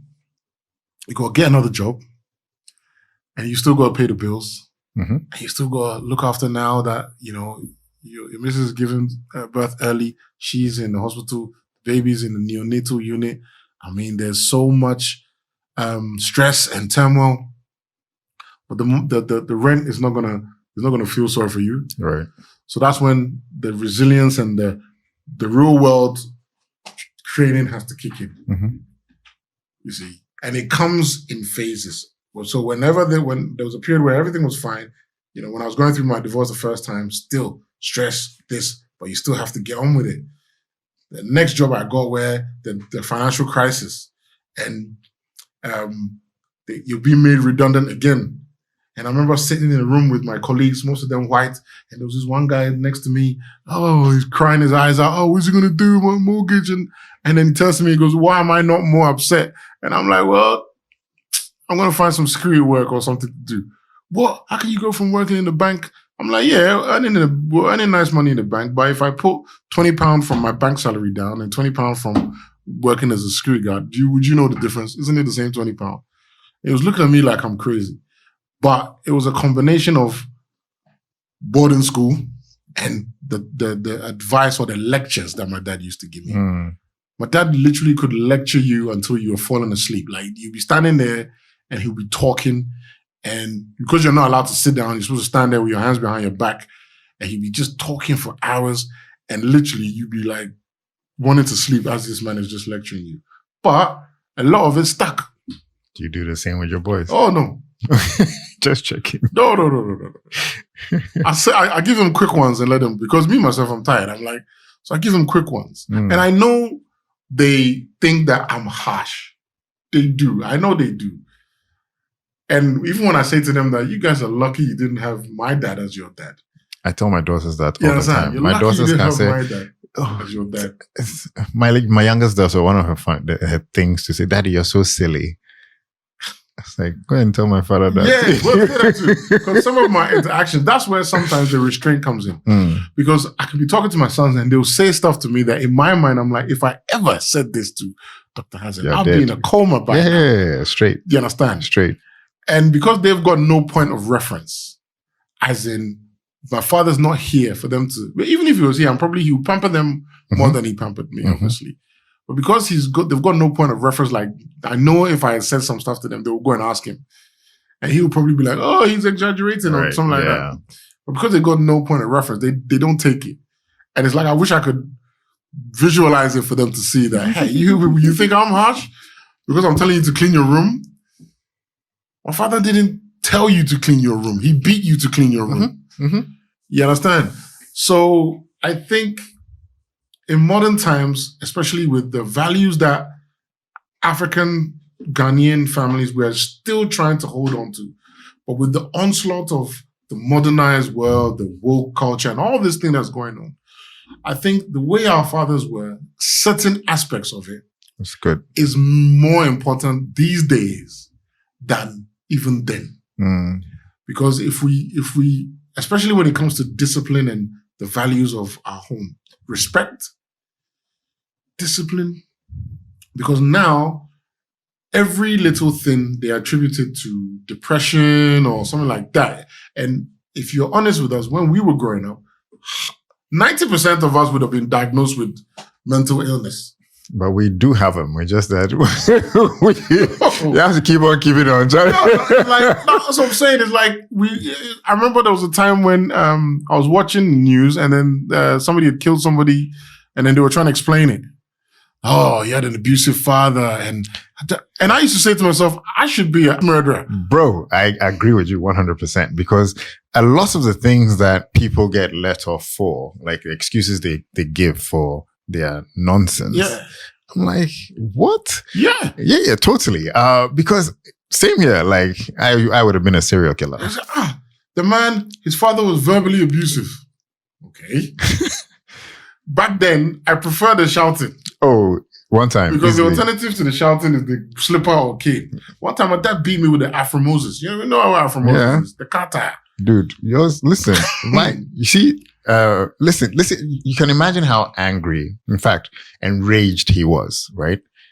My father ran to the bathroom and pulled the shower cord. Wow. You see the metal coily one? Yes. And that is what he was chasing me in our compound. And then as I swear, I don't think I've ever run as fast in my life, but as he swings, and it's a bit of a long cable, you just hear behind you, whoosh, whoosh. What did you do?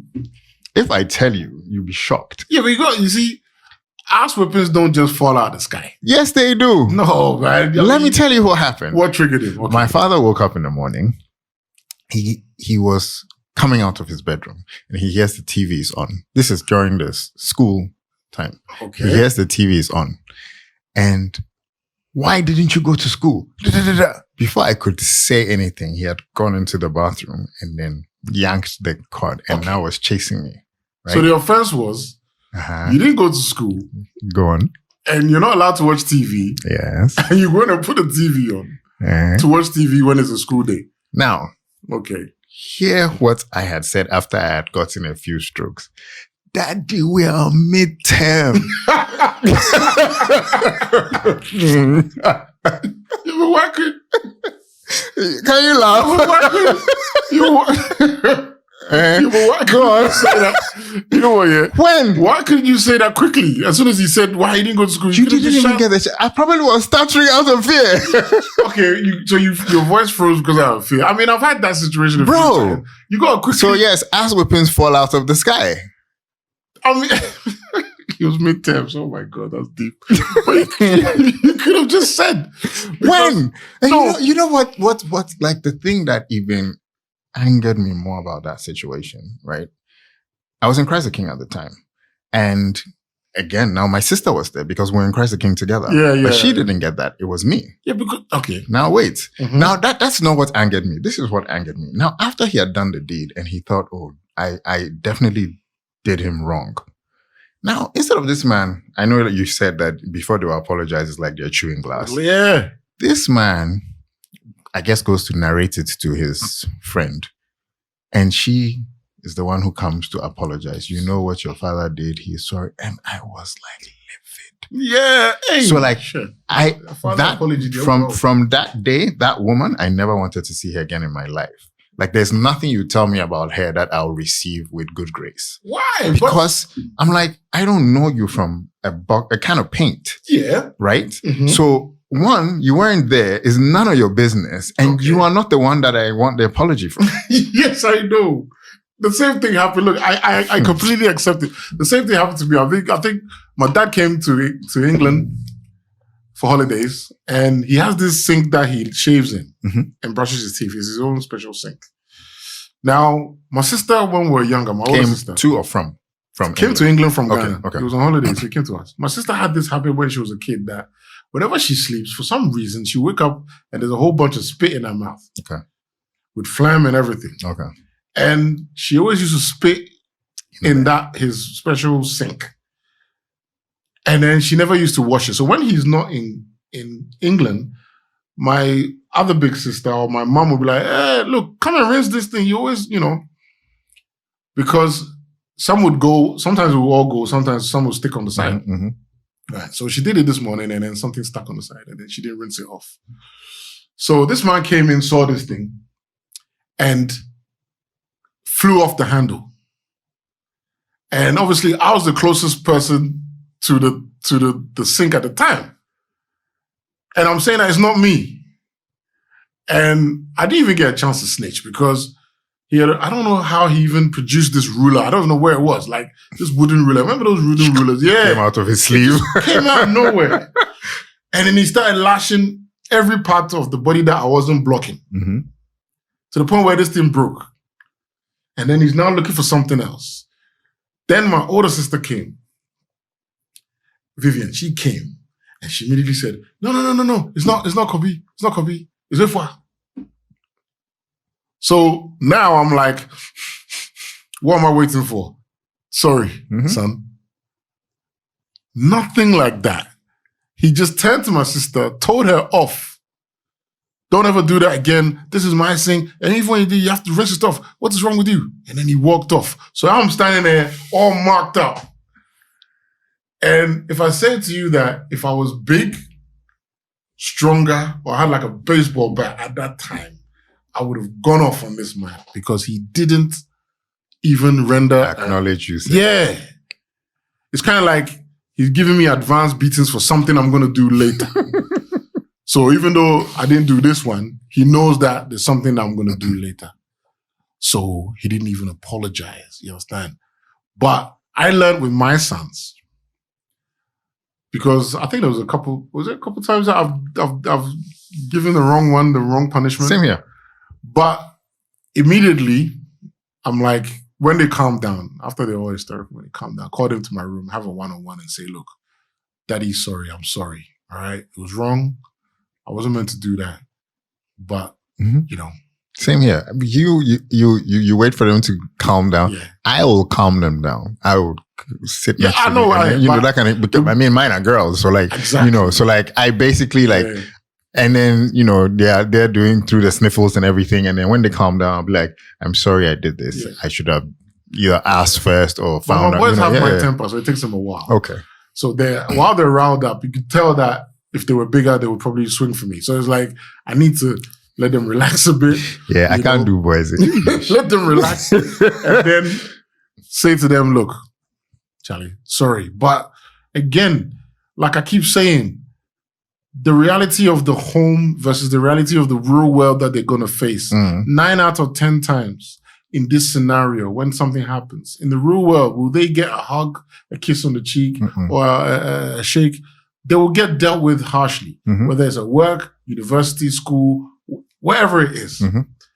What is the most likely outcome of what's going to happen in the real world when they go? Is it going to be softly approach like their mothers will give them?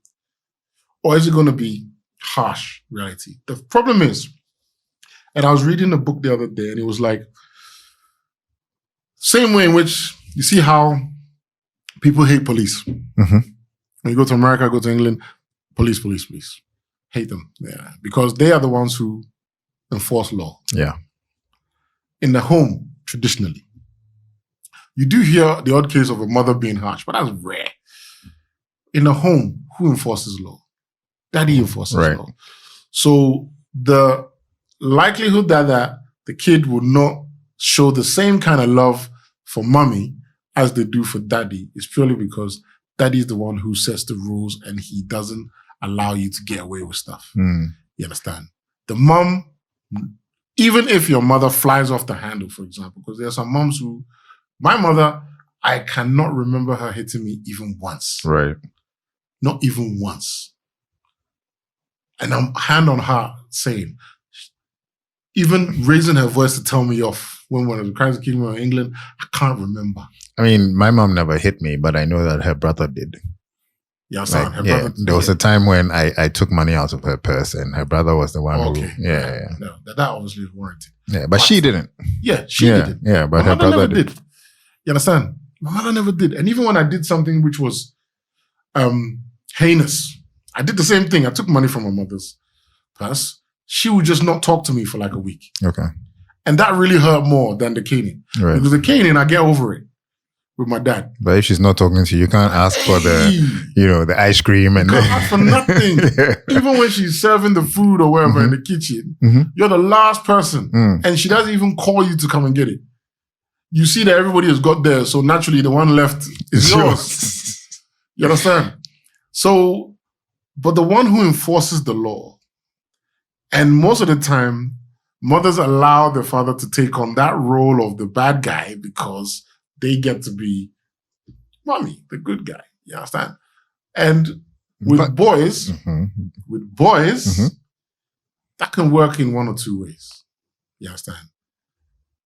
Either they become, as we call girly boys, mommy's boy, or eventually they realize that this is what's going to, the realities is not what the way mommy is, it's the way daddy is.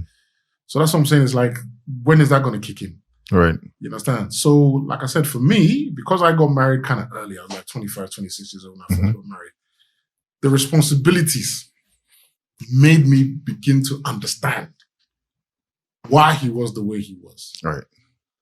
But I tried to train myself not to react with the same anger and stuff that intensity, you see, because like I always say that my father was really angry at the world.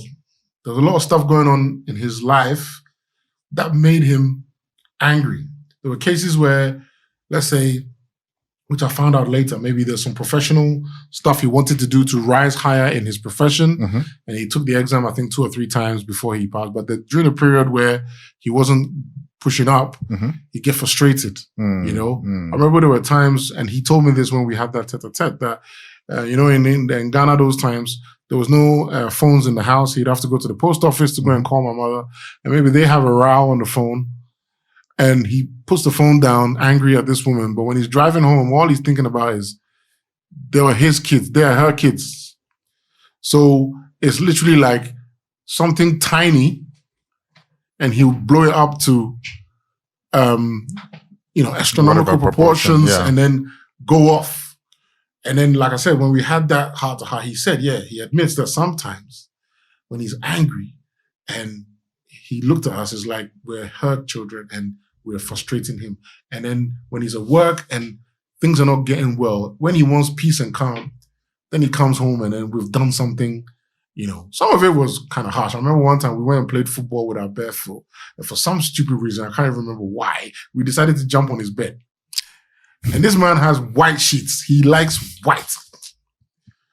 But his mattress and the bed were very bouncy. So I don't know what occurred. And in those days, he used to leave us alone. I mean, I'm like 10 years old, 50s. But it doesn't matter. So we're playing outside, came in, jumping on there. It's not only until we heard his car horn that we realized that, we're on his bed. So we were trying to, and we were trying to straighten it. And then, this man you see a little monkey paws all over the place. Now, when I look at that scenario, I'm like, understandable. Yeah. Because, you know what I mean? And even that one said he went nuts, but it was like he made us wash the sheets rather than, he did cane us, but we washed the sheets. You were 27 when you had the tete-a-tete. How old was he? My dad was 61. Okay. Because he died next year. Okay. 60 or 62 when he passed. So it was about 61, 62. Okay. You see, so I wonder what influenced that tete-a-tete. Like, he obviously had some self-reflection. No, what happened was, like I said, like him and mama had a really bad row. Okay. And it would go to the point where I think she wanted to divorce him or something like that. And she advised it to me. And I was in England. They've been married for almost 30 years. Yeah. So, okay. And I was telling my mom, then she said, he got to a point where maybe she was afraid that he was going to get physical. Mm-hmm. So at that point, I was like, no way. And I was coming to Ghana anyway. So I came to Ghana. And that was my mission. I was all on the plane. I didn't even sleep on the plane. I was so jacked up. I was like, when I get to Ghana, I'm knocking this man out. Mm-hmm. So when I got there, and I got there early, he was home when I got in. I literally put my bags down and I was rushing him. If you put your hands on my mom, you will see. Then he said the immortal words that calm me down. He said, "You are married now, so now you will understand." That's what he said to me. Sit down, let's talk. That's it. You are married now, so now you will understand. Mm-hmm. And even then I was like, married what? Sit down. Then he started explaining. Obviously, it's private between him and my mom, so I'm not going to say what it was. No. But when he told me what it was, in my mind, I'm like, hey, I would have killed this woman myself. So I actually went to confront her. I'm like, yeah, Dad said this. And then her reaction she was like, oh, so? And I was like, oh my God. If I had this reaction from my missus, because I've been getting it, that's why he said, now that you're married, you understand. Because there are times in the house when I've said, this is what's going to happen, or this. And then in those times, my wife was not working. I'm paying the bills, all the bills, paying the mortgage. So I'm like, this is what I want to do because I'm going to be paying for it. I know you've got a voice, but what you want to do is so extravagant and big. You can't even afford it. So why are you putting that pressure on me? I'm like, no, we'll do it this way. And the response I got from my mother mimicked what I got from your wife, from my, ex-wife. So it's like, I understood him. And I said to my mom that I swear, if it was me, I would have ripped my head off and thrown it at you. So I understood him. But then I still said that your reaction was excessive. So at that point where he started giving me like the backstories to a lot of the stuff when I was a kid, I was thinking that he's the monster, he's the bad one. And then he explained it from a man's point of view. See, but it took you getting married for you. No, not for you to understand. For him to realize that, okay, now you're a man. And then we can relate to each other on a certain level. My father hasn't gotten there. Your father was 62. My father is going to be 89 this year. Then that's what I'm saying. At this point, you need to accept that that's the way he is. And I have. But then that shouldn't stop you from trying to have a relationship with him. I do have a relationship with him. It's just not. No, it's just that, look, it's like, all I'm saying is that this is the way this man is, man. So for me, if I was in your shoes, I'll be like, okay, I'm going to see my dad. You haven't done this today. Why haven't you done it? I'm like, yeah, whatever, man. And then continue. Yeah. Because at this point, he's in no way, physical form to do anything. No, he's not. You understand? And even when he's talking, to me, obviously, this is something that you're going to have to handle, but it's like water off a duck's back to me. You understand? My father realized it early because I was physically bigger than him. I am bigger than my father. Yes, too. but he realized it that day when I came. He realized, because usually he could raise his voice and I'll still calm down a bit. But that day, I think he realized that, hey, I can't be song. But me. Yeah, if you don't take time. So that's when he was actually, because I was literally on him and like, you know, his head was like literally where the microphone is now. So he's like, okay, now you are in this scenario. You may understand what I'm trying to explain to you. So then when everything was calm, I actually said to him, but you could have told me this thing a long time ago. Why didn't you tell me this when I was 20 something or 19 or whatever? You could have explained this, which is why now I talk to my boys now. Right. To make them understand, you see? Because you see the little nuances they have where my daughter gets something and they think they should have it as well. And I say to them, no, you're different. This is what you're going to face. This is what a man's life is. You understand? Whether you married or not, you still have to have this because society will deem you a man and you have to do this. You see? So which is why I'm saying that despite all the wokeness and things that are coming out of the world now, they call it toxic masculinity, but there are times when they do need it. You understand? I always keep saying that they say men are this, men are that. Let a snake come into the house right now or a mouse come into the house right now. Who's going to be the one to have to solve the problem? You understand? I was watching this clip where the woman was like, oh, we don't need a man. We don't need a man. You guys, so then the interviewer said, so what if your car breaks down? Oh, I don't need a man. I'm going to take it to a mechanic. And I'm like, but 9 out of 10, in fact. The mechanic is a man. It's a man. So when I'm trying to explain to my boys that, look, the responsibility that falls on your shoulders, if you want to be a good man, if you want to be a by the wayside waffler, that's fine. But if you're a real good man, upstanding man, this is what it has to be. And I remember I gave my oldest son the analogy of comparing Donald Trump to Obama. Okay. Yeah.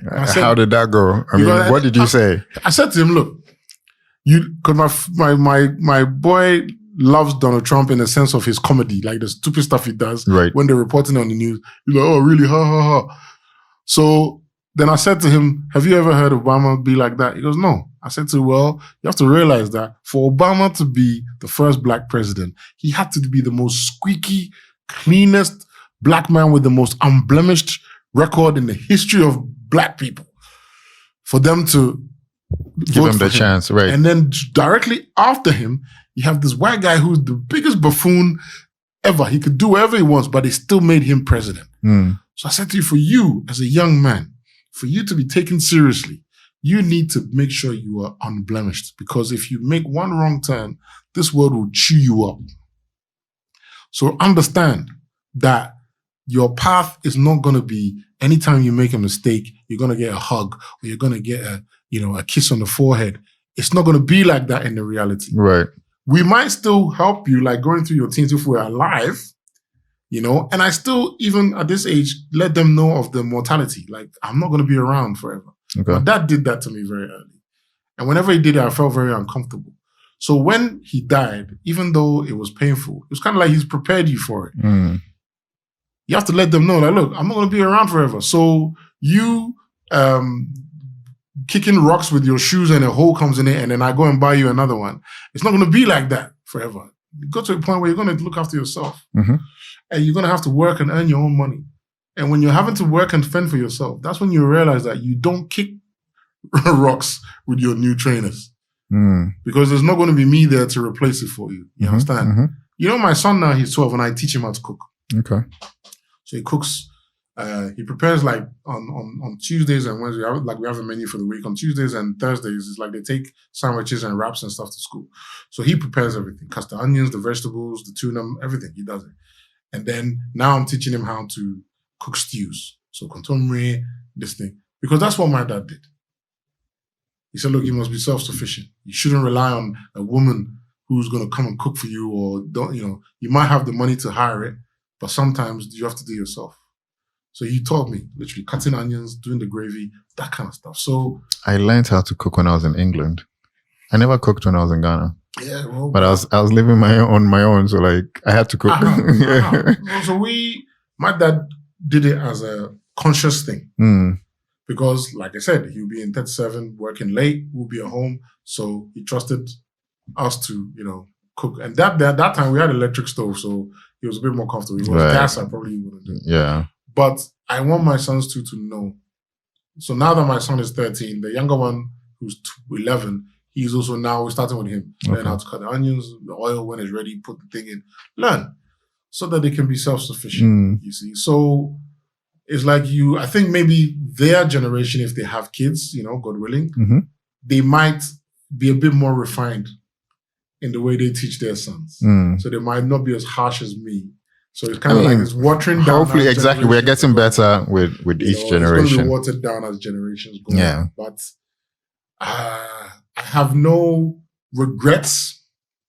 Absolutely none. Because now I can reflect on it as an adult. When I was younger, yes, I had so many, a lot of anger. But now I have no regrets as an adult, the way I was brought up, because I'm almost 50 and the turmoil and ups and downs I've been in my life, I think his resilience has made me able to just shoulder it and go on. I've faltered sometimes, I've fallen sometimes, but his get on with it, dust yourself off. I think it came from his let's say his angry side. Okay. You see? And I remember there was like a quote that I watched in, I think it was Rocky 6 or Balboa, that film. And it kind of epitomizes the way he lived his life. The line was like, in life, it doesn't matter how hard you get hit. It's how hard you get hit and get up and keep moving forward. How many times you fall, get up, dust yourself off, and keep moving forward, because that's what you have to do. You can't sit and cry and moan and things and then he kind of taught me that. And I'm trying to instill that in my sons, in spite of everybody saying that, oh, it's not the same time and it's a different generation and all of this, because I firmly feel that we had it better when we were growing up. And these kids are going to find it a lot tougher because of the way the world is changing. Yeah. No, you're right. You're right. Really. If you could time jump, right? I don't think you can take a sample of children from now to our time and they'll survive. No. Yeah, I don't think so. I can't see my kids. If my father was the way he was early on with my sons now, 13. Same. I think they'll be mentally broken. Yeah. You understand? But that's what I'm trying to tell you, that everybody's father was like that when I was growing up. There were very few fathers. I think the only father, and I can mention, the only father I saw like high-fiving and giving his sons was Nathaniel Jonah's dad. Yeah, so mine was Nia Hyde's father, Joel Hyde. Oh, okay. Yeah. So Nathaniel Jonah's Nana Pra. When I met him, I was a bit older. He was the only guy I saw laughing with his sons and having a joke. And his kids were smiling in their dad's presence. Bro, Joe Hyde and his son, they had the best like rapport. It was just beautiful to watch. But then, like I said, again, but those who were directly around me more of the time, they weren't like that. Yeah, the mad ones. They weren't like that. And I can look at Christ the King, like the dads who were military men, and with my dad at 37, that's how they were. Very, very strict, harsh, you know what I mean? And I remember one army man, he had daughters. Okay. And he was strict with his daughters the same way. And it was weird because, like I said, when they interact with us, they're totally loving and ill. You see? And then you can see their kids looking at him like, is this You know, and I'm trying to figure out if they ever had that conversation. Why are you so good with Kobi but with us? You know, because I wanted to ask my dad that. Right. Why are you so when you know? Recently, I asked my father that. So I think 2 years ago, his birthday was coming up. His birthday is in December, and I had my friends call me and ask me, "Oh, your dad's birthday is coming up. Is he doing anything?" And I'm thinking, nah, what the fuck are you? Like, yeah, but it's because he's got that rapport with them, right? They see him as this cool dude. I mean, to be honest, when we were growing up, there were times when my father was trying to be the cool hip dad. I must have been about 10, and we went outside to play football. Yeah, so and that was kind of cool. I remember that memory. Okay, you mean you went with him to play football? Outside in front of the house. Okay. We were playing football. Okay. And he was doing drag backs and things and, you know, step overs. I was like, hey, this guy don't Daddy has skills. I didn't know you. Daddy has skills. And then there were some occasions, like I remember my mom brought me a Knight Rider radio control car. Okay. And then he turned it into like some experiment. I just wanted to play with this thing. And he was like, put the batteries in, and then knowing how it moves. Then he was like, okay, let's see the range of the frequency of the remote control. So you go and stand outside and move it. Is it moving? No. Yes. Then you go further back. Then I remember we went to like across the street. Is it moving? No. And by this time I'm like, I just want to play with this thing. You understand? But then I realized that my father he liked you to achieve better than him in terms of academia. Because I remember when my O-levels results came, the actual O-level results came. And I came back from school, and then I think they had posted it after the first term. I was in lower 6. Right. So the results didn't actually come until later. You were back in school. I was back in school. Yeah. And I came on holiday, and he had the results. And he was showing it to General Eskin, Mensa Woods, and he was showing it to them like, I wasn't Mensa, I think Mensa would have passed, but he was showing it to his friends. They were sitting on the veranda. He was like, yeah, this is my son. So then I began to realize that, okay, this because he regards this so highly, let me focus. So I did better than him O-levels, and I did much better than him A-levels. And obviously he's a doctor, so I did much better than him the A-level time.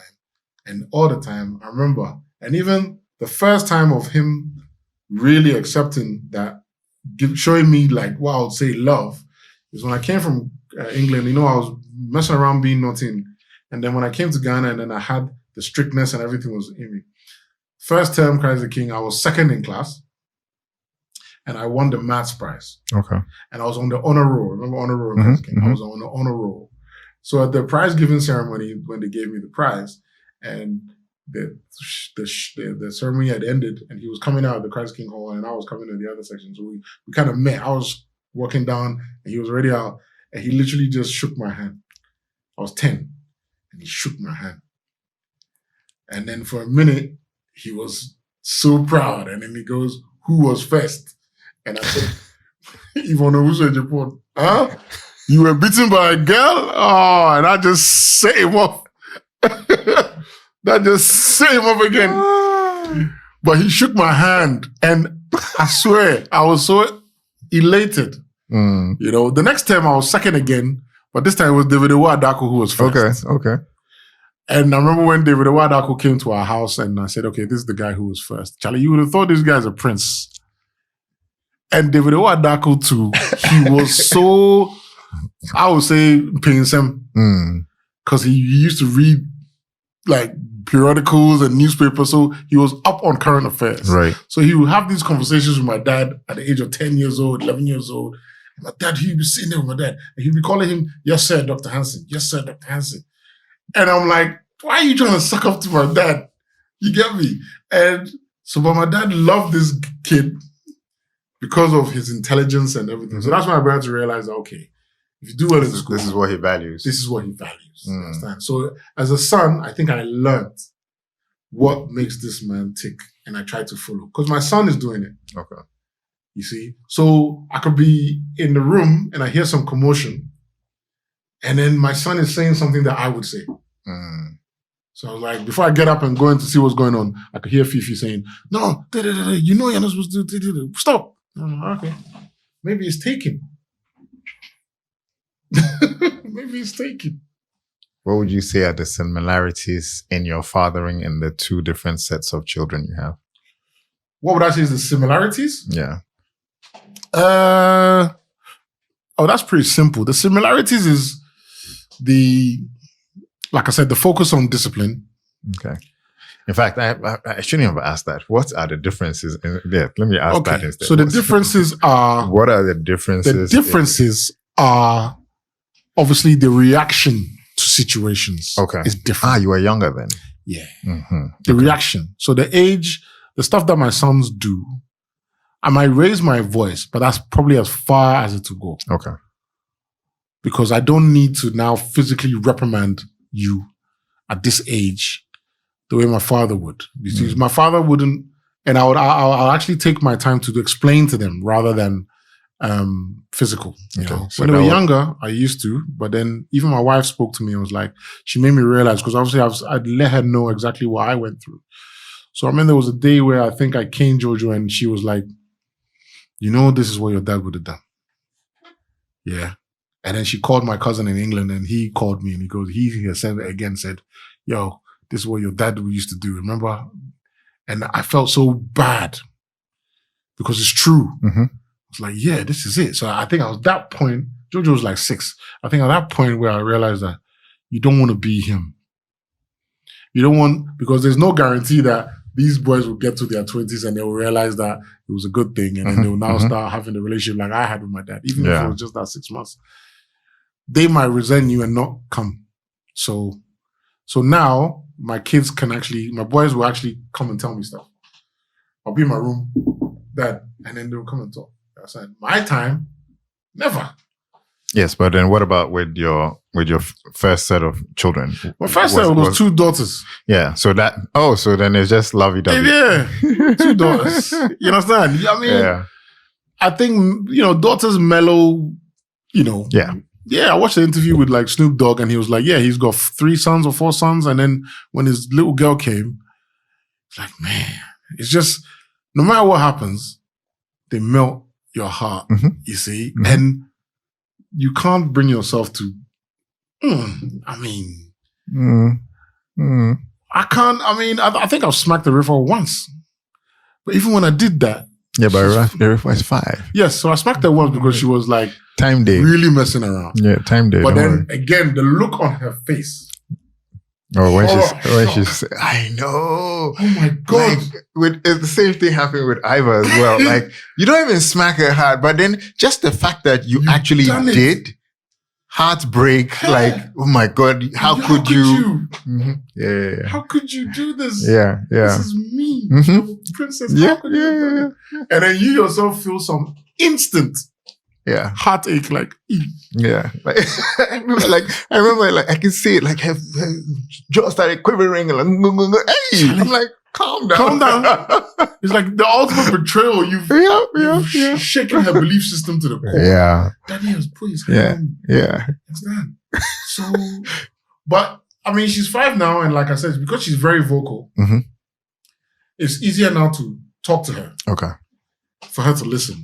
Now the voice works. The raised voice, hey, Rafa, stop it.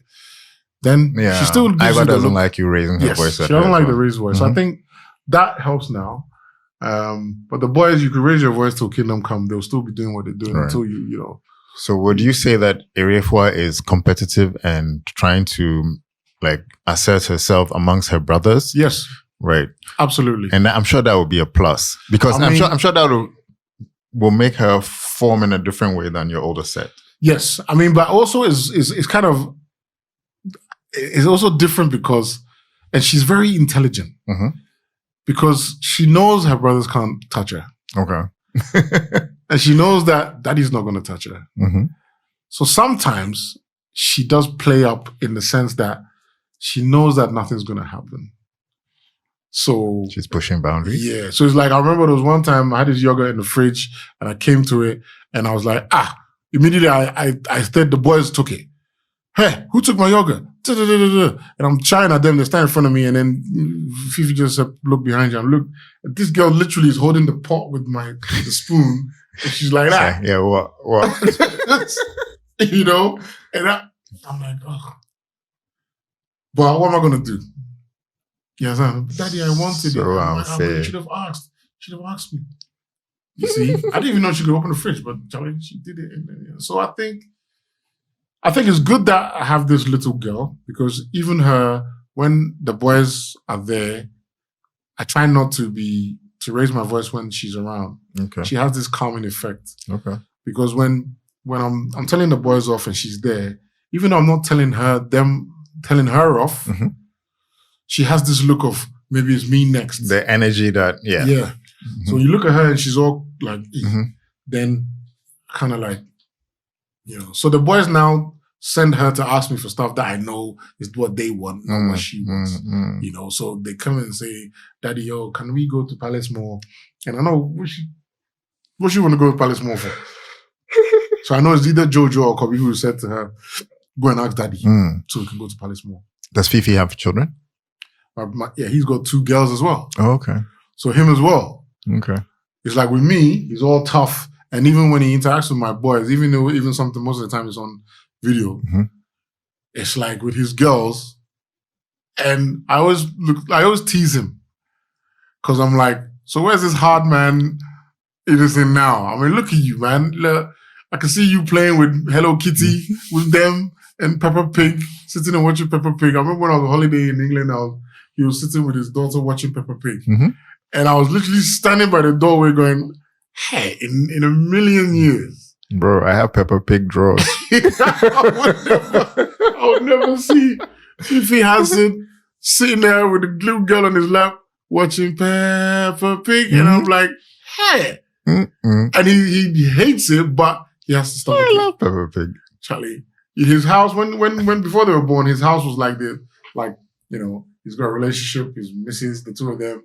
The sofa was like the L-shaped one, the nice rug, some lamps, flat screen TV. Charlie, like a lover's pad. Yeah, man. I go come in 2 years and it's like play doll, play house, teddy bears everywhere.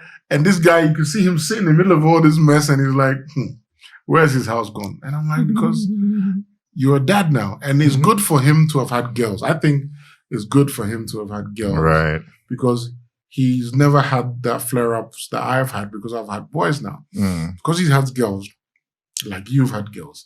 It's kind of tamed the hereditary, you know, father, I'll say instinct that has been built up. Because God forbid, or we never know what would have happened. But Rodney, if you had boys... No, you know, it's funny. It's not until this conversation that I probably just... It's dawned on me that is why I never wanted a son. Because had boys, ask Irma. She'll tell you that I always said I wanted a girl first, and then got a girl, and then the second was a girl, and I'm straight. Like, partly because of like society's gender bias to girls, and I've always like gone against the grain. But when I think about it, I'm sure that is also subconsciously, that's just why I didn't want a son. You see? Because I felt like I would be him with him. Yes. You know? It would come out. Yeah. I haven't actually thought about it before, but I think that's what it is. It would come out because, like I said, it got to a point, Jojo was 6, Kobi was 8, Fifi was 10. And at that point, their noise levels and things irked me, irritated me, stuff they were doing, the little things, you know? And I can't even remember what Jojo did that made me go off. Like my father without the caning and beating. His values and everything is the same. Get on with it, hard work, push forward, never fall down. But he led by example. So he called me up and he said to me as well, listen, it's not the same. They're not you. You're not him. Yes, you want to teach these kids values, but not in this manner. You're going to end up pushing them away and they won't come back. Because these modern kids, they're not mentally resilient like how we were and stuff like that. So I think that's what changed me, man. I know the answer to this question. This is the last question. What advice do you have for soon-to-be fathers, wannabe fathers, and new fathers? For soon-to-be fathers, don't preempt what you're supposed to expect. Don't try and figure out what you're supposed to do, because you will never know until the baby comes, until the kids come. So there's no book or something that you can study for. Just be prepared. And this goes to all the fathers. You need to be the safety net for your kids, safety net for your family. All right. Wanna-be fathers, make sure you're ready to do what I'm saying. Make sure you're ready to be that safety net. Because once the baby comes, or once you've decided to be a father, it stops being about you. What you're feeling, what you want, out the window. You understand? And more so if you're married. It's not just your kids now, it's your wife as well. It really stops being about you. You do have to find time for yourself right now. And things like that. But it stops being about you. And guys who are new fathers, while they're babies now, before they start walking, talking, and growing, be around as much as possible. Let the babies bond to you similar to the way they bond to their mother. It's not going to be the same, but try and be, because most new fathers think that new babies are supposed to be with their mothers and the grandmother, and the females are the ones who are supposed to be handling it. That is not the case. Be there, change the nappies, do the feeding bottle, let the baby fall asleep on your chest, bond with this kid before the walking and talking and this thing. And you will see that they will come to you naturally, and then you build from there. Yeah. So that's the advice I would give. These 3 steps. You definitely have 6 children. Mr. Hanson, thank you very much. It's been a pleasure. Join us again on the next episode of Dads Dey.